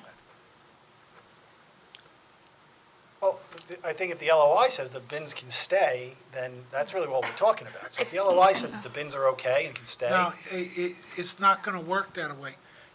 I know we've had it on other applications. Whenever it comes back, if there's encroachment already existing, which there is encroachment, but we don't know how much encroachment until we get the LOI. Correct me if I'm wrong, Helen. That's my But once they come back, then what we might have to do is average on your site an area where you encroached, say 2,000 feet. You encroached. They're going to want you to give back 2,000 feet in another area. What I'm asking my professionals, when that LOI comes back, do you have to come back to the board, or can that be handled administratively? That's my question. So, that's, Mr. Chairman, I have a question. When you took that property over 10 years ago, was there an LOI done on that property? Not sure, I don't think so. So there's never been one done, as far as you know? I think it was DEP did some soil borings. That's the For some limit. reason, I was under the impression that one was done, but if he doesn't have one or doesn't know about it, then it probably wasn't. The wetlands, I don't remember The being wetlands. required to do one at the time of purchase. yeah, all the wetlands. See, that's not, that's just depicted, just showing. No, there wasn't one required to be done at the time of purchase, and the certificate of occupancy for the transfer of the property was given by the town, so there was no reason to do one. Well, I'm a little confused as to, was it overlooked? Why is it required now? I would think it was shaded or something, that's why I didn't. Because we're before the board. It has it when Matt? you have it. Regulations change Regulations? sometimes. Yeah, I agree. Well, then who put that wetlands line? The engineer. Who, whenever you designed this, or where's, Oh, he left. oh, he already He left. Where did he get that information? Just from raw data? For what? Excuse me, For- Matt? For the wetlands? 10 years line? ago, I know you weren't here, and Betty Lou was. That was delineated on the And he survey. wasn't required to do By an LOI, Envirotactics. So it's 10 years later. What's the requirement now, why he has Oh, to it's do it? environmental? See it? They Fresh did wetlands that. line delineated by Envirotactics? Right. Yeah, Envirotactics did that work. Okay, but who was that done for? That was done for this. For this application? Yes. So, but it hasn't been delineated through the state yet? No, that's what Okay. Envirotactics is doing. That's one of the things that they're They're doing. submitting. Okay, they're gonna submit that. It's already been submitted. Okay. No. See, we have no idea what the encroachment is.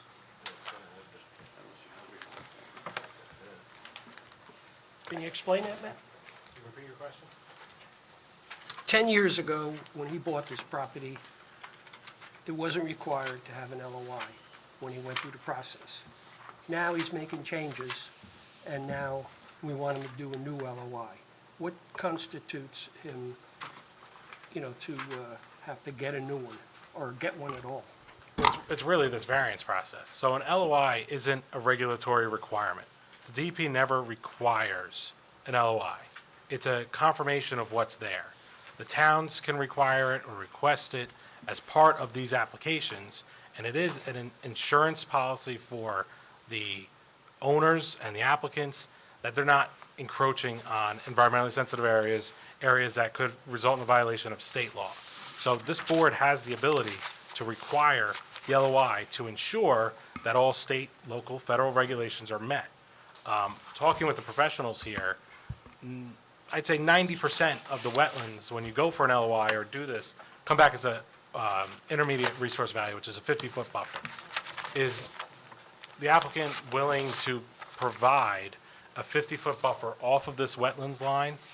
And if the LOI comes back, I mean, your environmentalist, by doing the research in the office and going out to the site, will know the buffer before you go to the DP. They confirm it, but he'll know. If this is going to be an intermediate resource value, 50-foot buffer, could you move the bins 50 feet out? And if the LOI comes back 50 foot, we're done. If they come back with anything more, we may have to revisit. But is that something you're willing to do? If I move the bins, I'm out of business. They're on concrete slabs. On That's concrete what I'm slabs. saying. I bought the yard based upon the fact that I could use it as is, at the time that it was. That's what otherwise I would say, I can't look into the future and say you're gonna require 8 years down the line for me not to be able to use those bins or move them. I would have said, who would buy it, I'm buying under the auspices that it was okay to do because it was there. That's what was told to me. I don't necessarily think you would have to move the bins. The issue is, it's an existing non-conforming use. So any expansion is not permitted. And that's a hard thing to deal with on this site, and I understand that because it's an amorphous use, there's stockpiles that are changing in size, and that's just the nature of your business. We're not expanding that lot. But it doesn't matter, it's the square footage of the use on the site. You are not entitled, as an existing non-conforming use, to expand to your property line. You're entitled to have the building area and the storage accessory areas that you have at the time when it was a permitted use. So the issue is, this is why it's hard to do this hypothetically. Say you did your lot at your wetlands averaging plan, right? And so you don't have to move the bins, but then you are going to have to give some more, you would theoretically have to give some more wetlands where the stockpile area might be. So there can be a way to accommodate both, to keep the bins, but also to better delineate where the extent of this use can be on the site. Do you understand that? Well, sort of. Well, I think Mr. Fixter would like to chime in on this That's why I issue. brought that up. Okay. All right. Now, I haven't spoken yet or been, I was sworn. You were sworn in. Let's get your qualifications on the So, record. yeah, I'm a licensed professional engineer and professional planner. I've actually been before you, I'm going to say roughly a year ago, maybe a little bit Yes. less, and been through, most of the boards around the area. What's your education? I have a Bachelor of Science in Civil Engineering from Lehigh University. Okay. We accept your credentials. Thank you. So the LOI on this one is not normal. You would typically delineate the wetlands, and there would be a buffer associated with it, and you go from there. In this case, we have some unknowns. They have to be addressed with the DEP, and they will be. And as you know, the DEP is unrelenting. There's no variances, there's no fudging or anything. So they're going to tell us how it is, and that's going to be the end of it. But what we have here is a situation where there's development that could potentially predate the Freshwater Wetlands Act, even if it came after the Freshwater Wetlands Act was put into place. We could have legally existing development, which means it could continue under a special activity transition area waiver. So I did not put this plan together, but if I did, I would have done the same thing where I would, at this point, where I would have shown the wetland line with no buffer associated with it, because this could come back from the DEP with a buffer line that moves all over the place depending on historic uses and such. It would not necessarily require buffer averaging where we need to add this space somewhere else. Maybe it does, maybe it doesn't. But it's unknowns at this point. So my suggestion, I understand what they're getting at. They want to have a document that they can look at in the future and say, you're not allowed past this line. And I think that's a good idea, and I think that could be shown on this plan. First, we need to establish with the DEP what that buffer is. I don't think it's going to be a standard 50-foot buffer following. I think it's going to move around. Whatever the DEP requires us to do, I think we can show that line, and then that could be regulated in the future, and it could be a tool for your land use officer. I understand, but where I'm coming from is, does that have to come back to the board? At this As a point, basis I of mean, approval? I'll leave this up to everyone, but we may want to hear DEP's take before we go further on this issue. Because there's too many hypotheticals right now, in my eyes.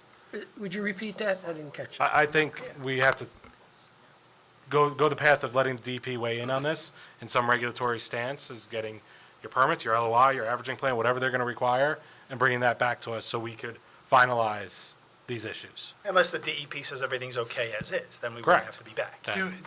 Then we're done. Best case scenario. Right, because I don't, excuse me, Mr. Chairman, I don't see proceeding with getting an LOI, and then he has to move those bins, and he's out of business. That's You not know, what we're talking No, I about. know that, but that's the way that you're presenting it, that would happen.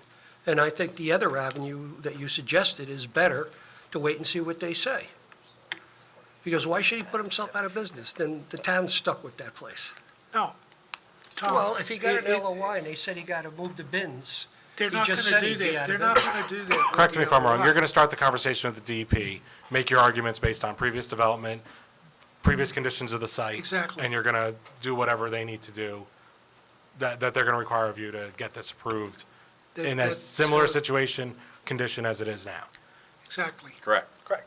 But we just have to see what that end result is. And I think they might average it, they might not.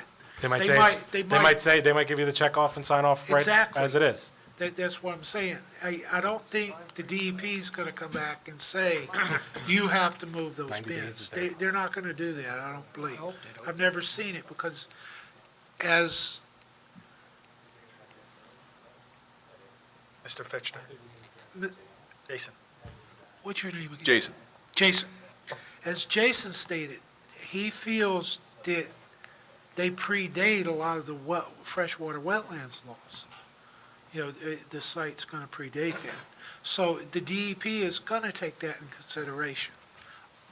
correct me if I'm wrong, but they will take that, they'll come back either with the averaging plan, say you gotta average it, you gotta, if you're encroached this much into the wetlands here, you're gonna have to give us wetlands over here, another section of their property. They might, you might lose part of a stockpile somewhere to where you can't put anything on it. But I don't think they're gonna make you move the bins. That's a lot fairer, and that's the way it should be, and I agree with that. But, I want to be clear on it, that that's Yes. the way it is. So, May I ask you a question? Yes. Mr. Chairman, you're asking that if the LOI is approved as it exists right now, do they have to come back and present it to Yeah, you but again? Or will the decision be made over by the people who are professionals saying, well, we just got the report back, everything is okay, there's no problem, we'll just go forward? Do they have to come back to you to present it? well, I think that's what you were asking, am I correct? that's what I was asking, and I think they answered it as far as they really wanna see what the LOI in the state, the DEP, is gonna recommend before we actually approve. But I'm saying, if they come back and say, there's no issue here, why do they have to come back if there's no issue? Well, because we can't really move forward because we don't know what we're gonna have to work with. Okay. The whole site could change to a certain extent, not, yeah, but, well, if it doesn't change, that's really great for them. But He's saying we don't continue tonight we until don't they want have to that. continue it tonight as far as our professionals. But my thing is, if we put planning testimony on now, that might change when the LOI comes in. Am I correct? Yes, Or- it's possible, but Do you, we could always come back and address it then. Yeah, if we need to. that's what I'm saying. Do you think we ought to put the planning testimony or hold off on that till, I read them every day. I'm gonna let you call that, Helen. No, let's get, if you guys are comfortable, let's get it on the record, yeah. Yeah. Okay, if you want to do that, and if it does change, then We'll have to we'll have to supplement the address it. record Okay, at that time. okay, sir. All right, yeah, let's do the DOT expert first, Mr. Cannell. Okay. Mr. Kennel, Yes, how are you? you mind putting your credentials on the record there real quick? Yes. Scott Kennel with McDonough and Ray Associates. I have over 35 years of traffic and transportation planning experience. I've appeared in over 100 municipalities and testified in over 1,000 applications. I've been before this board as well as the planning board on a number of occasions. And I've also been accepted and qualified as a traffic expert by New Jersey Superior Court on a number of land use matters. We accept your credentials. Thank you. All right, your testimony's not going to be long, Mr. Cannell. Just describe for the board what your involvement is in this project. Yeah, I was asked to get involved as it relates to the lot consolidation request by the board, in which I guess has been identified on prior correspondence. So on November 15th, I submitted a lot consolidation application to NJDOT, and as part of that application, I also requested and submitted a waiver request for the number of driveways. As was identified by the T&M report, the number of driveways that exist, and that's kind of the approach I'm taking, is more than what's required and would require a waiver request for a number of driveways. My waiver request identified the importance of the 3 driveways proposed here, whereas the central driveway basically supports the parking spaces and customer activity, while the other driveways, the one on the southerly side, which is a right-in only, and then the northerly driveways for exit, is needed to accommodate the larger vehicles that are bringing material to the site or taking materials off-site, and it kind of provides a natural one-way pattern, basically going in an easterly direction around the existing structures and then exiting on the north side of the site. Again, that has been submitted to DOT. I'm going to need to go back and revisit the application based on the recent recommendation by T&M as far as the driveway aprons, because that was not included with the recent submission. So, I mean, that'll be something that I'll contact them, we'll amend the application. But basically, I'm fairly confident, given the fact that this has been an existing operating business and the nature of the driveway, the access system, I think is a positive design for access on and off the site. But obviously, it's subject to DOT's final approval, but I would expect that they would approve this. Nothing further. Any questions from the board? Professionals? Yes, Okay. yes. So the driveways that you're speaking of, is that truck only? And does a customer know that it'll be truck only? I would expect that some customers will probably utilize that first driveway, just it's kind of natural as you approach. Yeah. But they do have the means to use the central driveway. As far as the northerly driveway, just my few times out there, that's generally associated with employees and trucks utilizing the storage areas in the back. So I wouldn't expect any customers back there other than if they get disoriented on the site. But that's very limited. That's definitely the northerly driveway would be truck traffic and employees. Cars usually, if I can just interject, cars usually do not go back there because they see the paved parking lot in the front, and that's where they, of course, prefer to park. It's safe there, there's no large trucks going in and out of that area, no customers' trucks going in and out of that area. So that's why they prefer to park there. It's natural. But would it be best to keep customer traffic out of that southern driveway? We could, sure. You could say no customers, just trucks only, that's fine. Yeah. Do that. Okay. Yeah, this is a sign, okay. Okay. I have to be careful with signage though, because certain signage are not allowed on the highway. So I'll have to get an approval on that. But that could be done. Okay, thank you. There's existing gates right there, right in there? They're swing gates. Yeah. They swing in or out? Either way, but we always keep them in. Put a sign on there, Yeah. on the gate? On the gate, can do. I put Merry Christmas on the sign on the front usually all the time, and our hours, so yes, it can happen on the gates. Is that acceptable? I would say so, and it does appear from the site plan that, you know, if a customer did inadvertently make that first right into the site, there does appear to be depressed curb along that paved area where they're There not is. going all the way around the back of the site, going back on northbound and having to do a U-turn, so. That's correct, they can go right in. Okay. Do customers go back there to load up a trailer sometimes? If the customer has a trailer, yes, but they don't load it, we load it, of course, but they will drive back there if they have a trailer. If they have cars or trucks, no, or pickup trucks we do load. Of Okay. course. We do service, the homeowners quite often. Now, they would come into the customer entrance and then... First, go back, Then right, progress and then- back, okay. Any questions, Mr. Kennel, from the professionals? Seeing none? Thank you. Yes, sir. Thanks. Okay. Okay. Planning? Jason? Planning. Hop into it? Okay. All right, so just to sum up a couple of things. Block 144, this is lots 116, 117, and 118. Altogether, the lots total 69,320 square feet. We're in the HD1 zone, that's the highway development zone. And that zone requires 80,000 square foot lots, so we are a bit undersized when those lots are all merged together.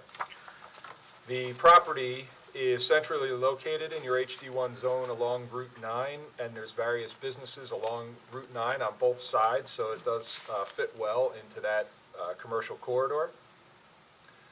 The applicant is seeking approval for expansion of the non-conforming use with some associated variances.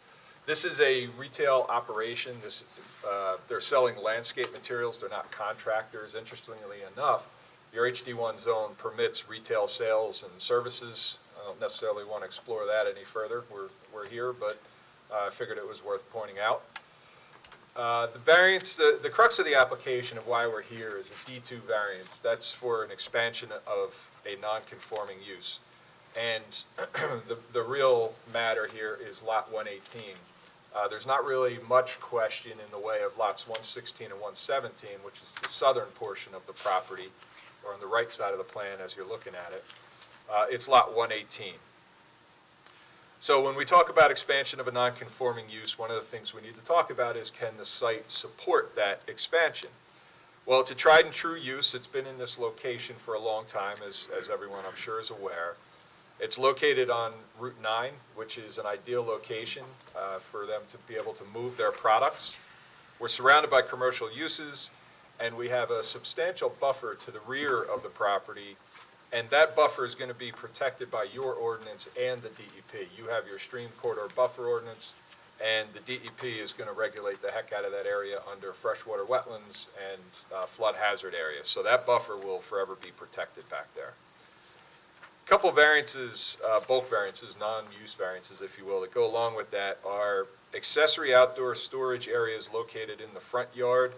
I do believe that's been all or nearly all resolved through this hearing with products being moved.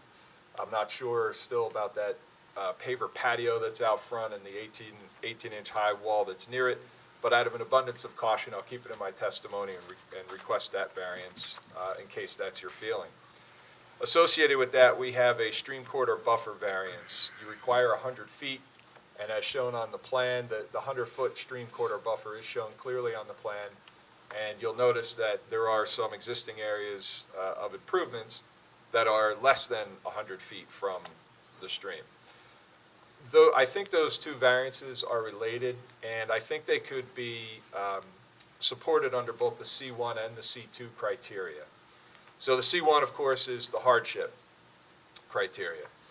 The operation here is pushed forward because of the stream in the back, and the bins are in the rear because their historic use predates your stream corridor buffer ordinance. The bins were approved in '91, we heard this before, and the ordinance was put in place in 2004. Under the C2 criteria, I think that the way that it's situated is actually better in a sense that you can keep activity away from that stream corridor buffer. The alternative to moving things out of the front yard is push everything closer toward the stream. By doing this, we're providing an appropriate space for a commercial operation while accommodating environmental requirements related to the stream, which is planning purpose G. We've eliminated a couple of variances, specifically projection of improvements into the Route 9 right-of-way. There's been discussion, the plans have been revised, so there's no longer variance required for that. There was also a fence previously, which generated some comments and potentially some variances. The fence is no longer proposed. In lieu of the fence would be the shrubbery along the right-of-way line there. The species will change based on comments that came through. There's some existing variances, lot area.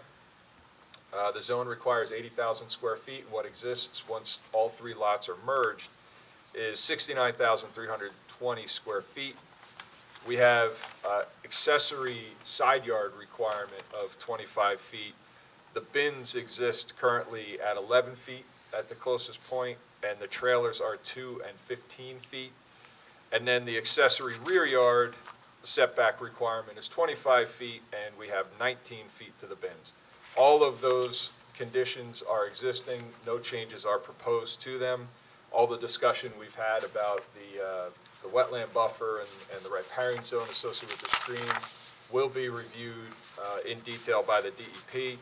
And as discussed, if anything comes back from the DEP that requires resituating the site, we're going to have to do that, and then we'll come back to you and describe that. It's our anticipation at this point that the site will be acceptable as is to the DEP, but that's just my word. We will get you the document from the DEP either way. In support of the variances, we have to demonstrate that at least one of the purposes of planning is advanced by this application. I think there's actually a few. I think this is an appropriate use which promotes the general welfare. The operation is very well maintained. It runs efficiently. And as noted by the document from the DEP, the limit of disturbance conforms to the historic use of the property. And again, we'll get that further confirmed by the DEP. We're providing adequate light, air, and open space. There's no development proposed here, so there's no, we're not encroaching upon the light, air, and open space. And there is that substantial natural buffer at the rear of the property, which meets the intent of the buffer requirement from your ordinance. Particularly, I know there was some comments about the fact that the property east of the applicant's property, which is to say on the other side of the stream, is assessed as a farm, and there are buffer requirements there.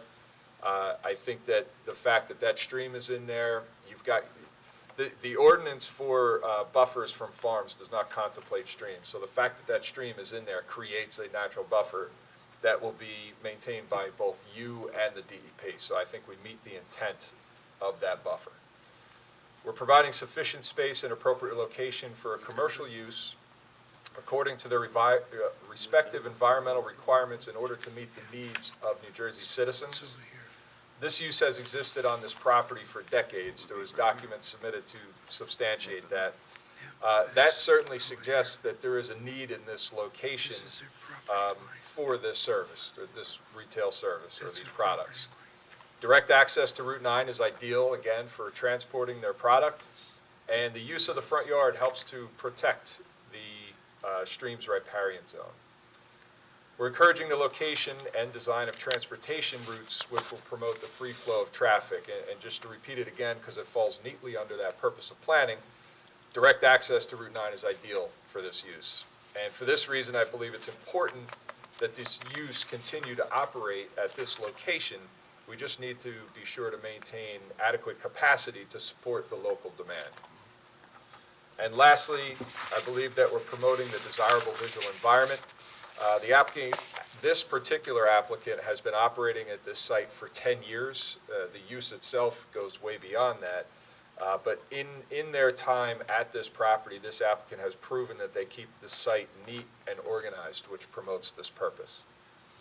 In terms of the negative criteria, the site has existed in this location for decades, so the public is accustomed to its location and its operation. The site is centrally located along this commercial corridor of Route 9.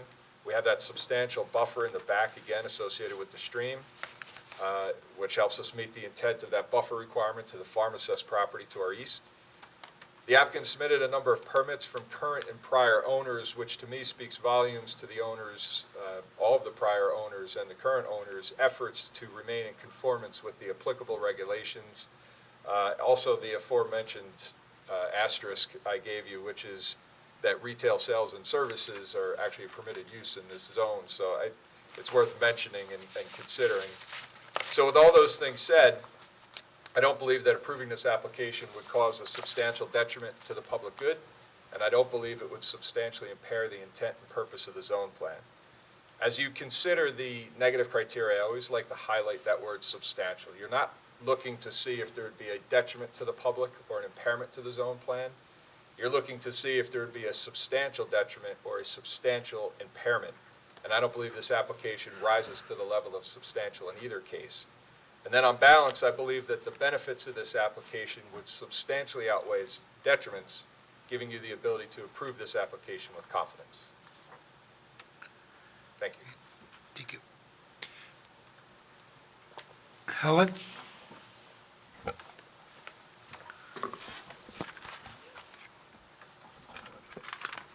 I essentially agree with the testimony. I find it compelling, and I accept your interpretation of the positive and negative criteria. Since it seems like revised materials might be submitted, the one thing I would say, and it's kind of like a larger global issue I have, the fact that this is an existing non-conforming use.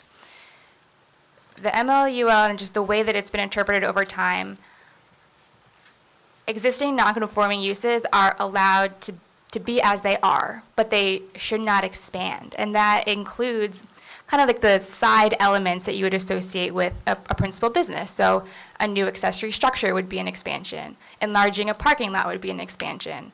Enlarging a storage area would be an expansion. So I think that it might be really beneficial at this point in time if the applicant would be willing to just delineate for us on our revised plans, since they are already forthcoming, just the areas where their storage areas, their buildings, the bins, where all that activity takes place, what is the limit of that activity, so that in the future we have a reference point.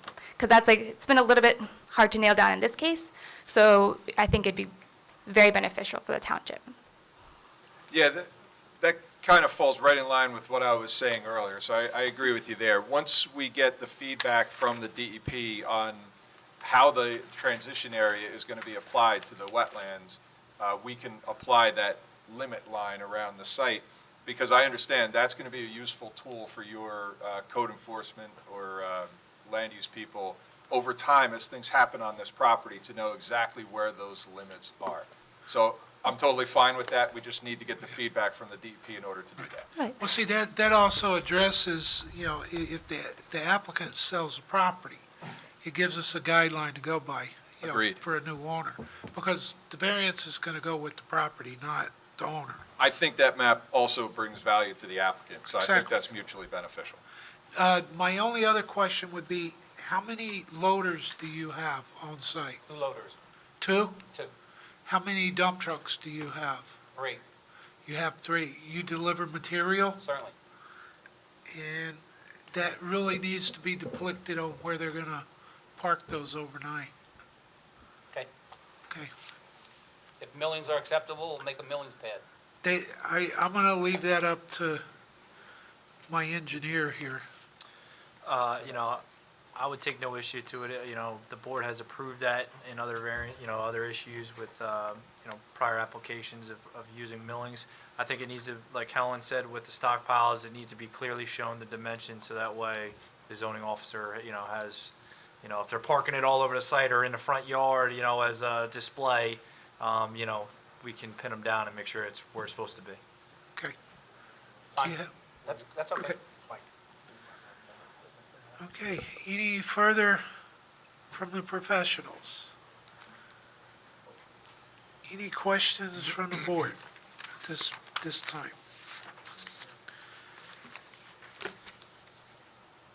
Mr. Tropoli, we need to, I'm just thinking in terms of the issues that you brought out, and what Helen had just said, as confirmed by Jason. Do we move forward now to a resolution and make this contingent on the DEP's approval, with an understanding that the applicant would have to come back? Is that the risk that the applicant wants to take? Because by approving it tonight, and again, I'm not saying that you shouldn't, but it's just something to think about. They're not in a position to give you the delineate, I don't want to use the word delineate, but to indicate on a map tonight where the areas of storage would be because of the issues that the chairs brought out. So how do we handle that? that's what I'm saying, we really need to know where, So, even if the DEP comes back, these drawings need to be cleaned up. We need to know where the storage areas are going to be, we need to know where the equipment's going to be parked. and I'm hesitant to agree to some type of limit on square footage or something like that, because, if they're gonna approve a variable, transition area by the stockpiles of, 15 to 20 feet, in those other areas, you could need 70 feet, and if we agree to a square foot, now it gets narrowed front to back. Is that now gonna expand on your areas where you have drive aisles and access for emergency vehicles? So that would be the concern. I think the board needs to see that, and it needs to be on paper, so it's solid and it's concrete. I'm not comfortable. I'm not comfortable voting for this tonight. That's my opinion, because we have to wait for DEP. Once DEP makes their decision, then this map could be revised and more detailed, then we know what's going on. I agree. Matt, there's no summonses on this, or, What was that? there's no summonses. No, pending violations though, but they've been pending for months to years at this point. As long as we're moving forward, we can wait till the DP gives us a response. Okay, I just Yeah. don't want to shut him down, you know. No, I don't think we're there at that stage in any way. Right, because okay. Do you Is do there you any have way a we can get a problem with preliminary that? approval from the board tonight? Sir? Is there any way we can get a preliminary approval from the board tonight? I really don't see how without not knowing what we have. You know, I want everything done right. I don't want you to have to come back. You know, you're gonna have to come back, but I don't want you to come back and have further testimony on something Well, that we. that's what I'm trying to avoid, is that we don't have to come back and reinvent the wheel, so to speak. If the DEP says the plans as submitted are acceptable, then Yeah, but see, here We're we still go looking for again. that delineated area, and We delineated still is a need bad to word. know. The business area, the stockpile area. So if the DEP comes back, says your site can stay as is, we're still looking to have it called out exactly. You know, you have to move the piles to the drip line of the trees, you have to draw a box around it. That's still what the board wants to see. But that is dependent on the DEP. So I think either way, you're providing the board some more information. Bill, what's the time frame on this?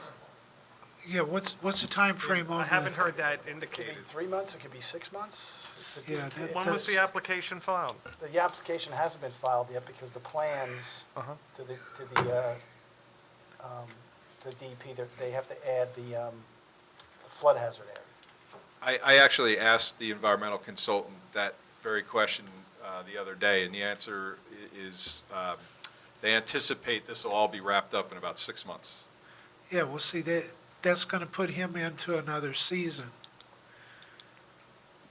What you doing differently in the meantime? Nothing, Well, I mean, if you're not, yeah. I mean, we obviously have to stay within the setbacks. I mean, that goes without saying, where the mulch piles are, Yeah, but see, there's piles outside the area That can be now. moved. They can be moved immediately. Anything that's there, that's on a setback line can be moved immediately. They're not permanent. They're not fixtures. Can you agree to move all those stockpiles within the confinements? The mulch piles, the stone, the topsoil pile, yes. Matt? That's no problem.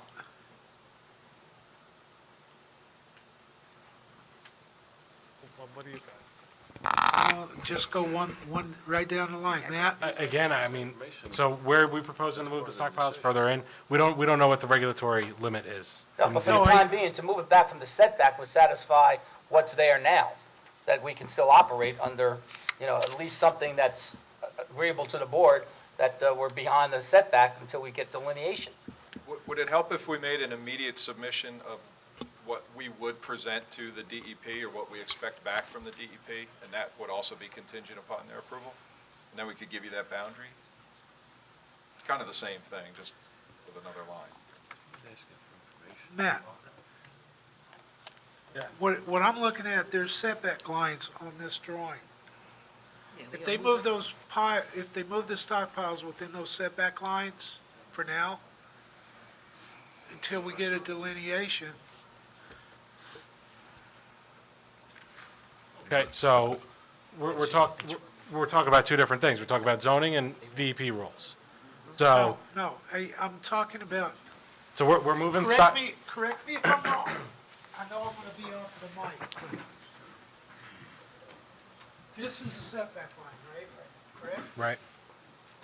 If they move these stockpiles within this border lines, right here. There's no guarantee that the DEP will still say that's an acceptable area. I understand that, but if the DEP comes back and says that's not an acceptable line, they gotta come back to the board. Sure. So I guess it depends a little bit on how comfortable you are with the current condition of the site and what the DEP is going to say. If you are 95% confident that the site will be able to stay as is with the exception of getting rid of the property line encroachment, drip line, things like that, then you could proceed with a vote. And if that changes, you're back here. If the DEP says. If that's the risk you want to take. But that's the risk you're going to take. I mean, if that's the risk you wish to take, We'd have to come back, anyway. I don't see how The that's a risk. delineation of the business area from a zoning perspective, if the board decides that that's the setbacks, the side yard setback, the rear yard setback, Yeah. then that could be something that could be enforced in the future. That's true, but so what happens if there's some kind of averaging plan that pushes them more forward into the, beyond the setback? I mean, They have to come back. Then they have to come back. it's just a lot of unknowns, but it's your guys' decision. No, So- I'm looking for your professional So opinions if you here. wanted to call it, I- go ahead, you want to go? My professional opinion is that you should have all the information before you to make a decision, to make it as clean of a decision as possible. Okay. You concur, Matt? Sure, I mean, that's absolutely the easiest way. That's not going to get us a decision tonight, though. Right. But in no way they're going to be hampered by I think that, doing Mr. their Chairman, business. I agree with what you're saying. Look, I'd like to accommodate the applicant, but I mean, no one's against trying to have a clean application and something that is enforceable in the future. What I'm hearing here now, when we have the zoning official right here who says, look, there's no enforcement problems tonight. It's not going to be a problem in the future. I'm hearing that the applicant can conduct his business in a fashion that he's been conducting it without any difficulty from code enforcement. Correct me if I'm wrong. But that's correct. In other words, he's made a display tonight, the planning proofs are on the record. We're simply left with where are the stockpiles to be located? Right. And where's the material to be stored on site? If the applicant can operate in an unbridled sense, I mean, quite frankly, it's a fence sitter for me. I can go either way, but I mean, I'm the guy who has to write the resolution. Right. And if my fellow professionals have difficulty in agreeing to it, I mean, I have to abide by that. But on the other hand, I also have to acknowledge the fact that you're almost getting, I don't want to call it a green light, but you've almost been blessed to continue the way you're going until you have the DEP approval. Really, that's where we're at. And I'm sensing that some of the board members are a little uncomfortable in moving it. And the last thing I'd want to do is see the application go down for a reason that it doesn't have to go down. Just Well, see, having said that, Bill, I mean, that would be, I hear, no, I what's understand the what you're saying. downside for your client to continue to operate in a fashion, having heard on the record from the representative of the town that there will be no jeopardy in continuing it because you've made a good faith effort and continuing to get the information the board needs? No, All right, I mean, that's acceptable, we're having as long as we know that we're not going to be in Yeah, I jeopardy. mean, I'll let Matt address it. I mean, I can't speak for him, but that's my understanding. Absolutely, everything's good faith effort going forward. So if the board can decide on how long would it take to get an application to the DEP? Or to start the conversation? Well, Oh, I'm sorry. The application is just about completed. There's one modification that has to be made to the existing plan. And it's my understanding then the application is going to be submitted. So I would imagine within the next, 10 to 15 days, 30 days at the most. So within reason, from an enforcement standpoint, can we say within 30 days, a good faith show of effort is the application will be submitted to DEP? Yeah, but we should. I'm happy with that. And then, once it hits DEP's desk, I know it'll take 90 to 180 days potentially because of what the DEP is. And unfortunately, if we want to wait for that answer, we're at the mercy of the DEP. Okay, and then my question to you, Ron, now that we've concluded all the testimony, professional testimony, unless there's something that really changes, do we need to reopen testimony? No. So, I think at that point in time, it becomes a matter between the board and the professionals, okay. period. That's all. In other words, the testimony is what not going to change. I'm looking at is to keep him from having to Right. bring his professionals back understand that. I if he don't doesn't see- need to. I appreciate that. I don't see where the testimony would change. I mean, quite frankly, Exactly. the issue tonight is trying to identify a map for enforcement going forward. That's the issue. The testimony is on the record. You're free to accept or reject the use variance testimony, although it's been compelling, and our professionals here agree with it. So the only other issue is coming back. This is what the DEP has proposed. This is our map based on what the DEP proposes. It's either exactly as presented here, or this is what they want. And this is, basically, you would just need Yeah. to present the DEP testimony or the final map. That's fine. That's fine. We'll live with that as long as there's no hindrance on our operation. There will be And none. and not do anything else. You Try to have hinder that, the you operation. have that on the record. Okay, thank you. No, I think. Because I just don't want to push a vote and then, it might not come out good for you. Okay. And I think November, like to April. this is a better road to take. All right. How do you carry I'll take your advice. We'll carry it to the. Then how is the matter carried then? We have to renote, are we gonna have another hearing date? Well, Are we going to renote this? What I would I was gonna recommend, ask we were just Mr. Tropoli. discussing that. Probably we'd want an extension of time through, say, April 30th. I would carry this perhaps to the first or second meeting in January when we have our dates officially, adopted, assuming I'm still here. And then, we can look at it then, and perhaps Bill can just drop a line indicating where he's at, and we'll just carry it in that fashion. If you can Carry open it it up to- to the public tonight if you wish, and close public, that you can do. Okay. And just hold everything until such time as the application is filed. But I would recommend that perhaps we get an adjournment to April 30th, an extension of time, to say April 30th, and we'll carry it for scheduling purposes. To first- January. Say the first or second meeting in January, Is if that that's acceptable. That's This way it gives you a couple of months in on this. Perhaps you can keep our board secretary advised. We will. And, it's probably at the time of year where you're not going to be, stockpiling a lot of material anyway, so it probably comes at a good time, I would think. So that would be my recommendation, Mr. Chair, subject to your approval, of course. Okay. Do I have a motion to open the public? Motion open to the public. Motion by Mr. O'Donnell, Second. seconded by Mr. Amata. All in favor? Aye. All opposed? Okay, at this time, we'll take questions, comments from the public, if there is anyone. My son would like to make a couple of good comments if he could. No, I'm only kidding. That's the public right now. He's objecting. Seeing none, can I have a motion to close?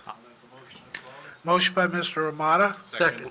seconded by Mr. Hughes. All in favor? Aye. All opposed? Okay, so this case is going to be carried to, January 14th or January 28th? I'd rather do it the 28th. Okay. January 28th for scheduling purposes only, with no further notice, and extension of time to April 31st. 30th. Or April 30th. 30th. And you're agreeable to that, correct, Mr. Nguyen? Yes, we are, yes. Thank you. Okay. So, I gotta find my agenda. Okay. Case number BA 1802, wrong case. Case number BA 1708, Route 9 Hardscape Supply. It's a use variance, will be carried to January 28th with no further notice for scheduling purposes only. Thank you. Thank you. Thank you. Thank you, Kevin. Okay. Any further business of the board? Take care. Seeing none, can I have a motion to adjourn? I'll make a motion to adjourn this meeting. Motion by Mr. Amata, seconded by Mr. Roscoe. All in favor? All opposed? Zoning Board of Adjustments adjourns at 10:20.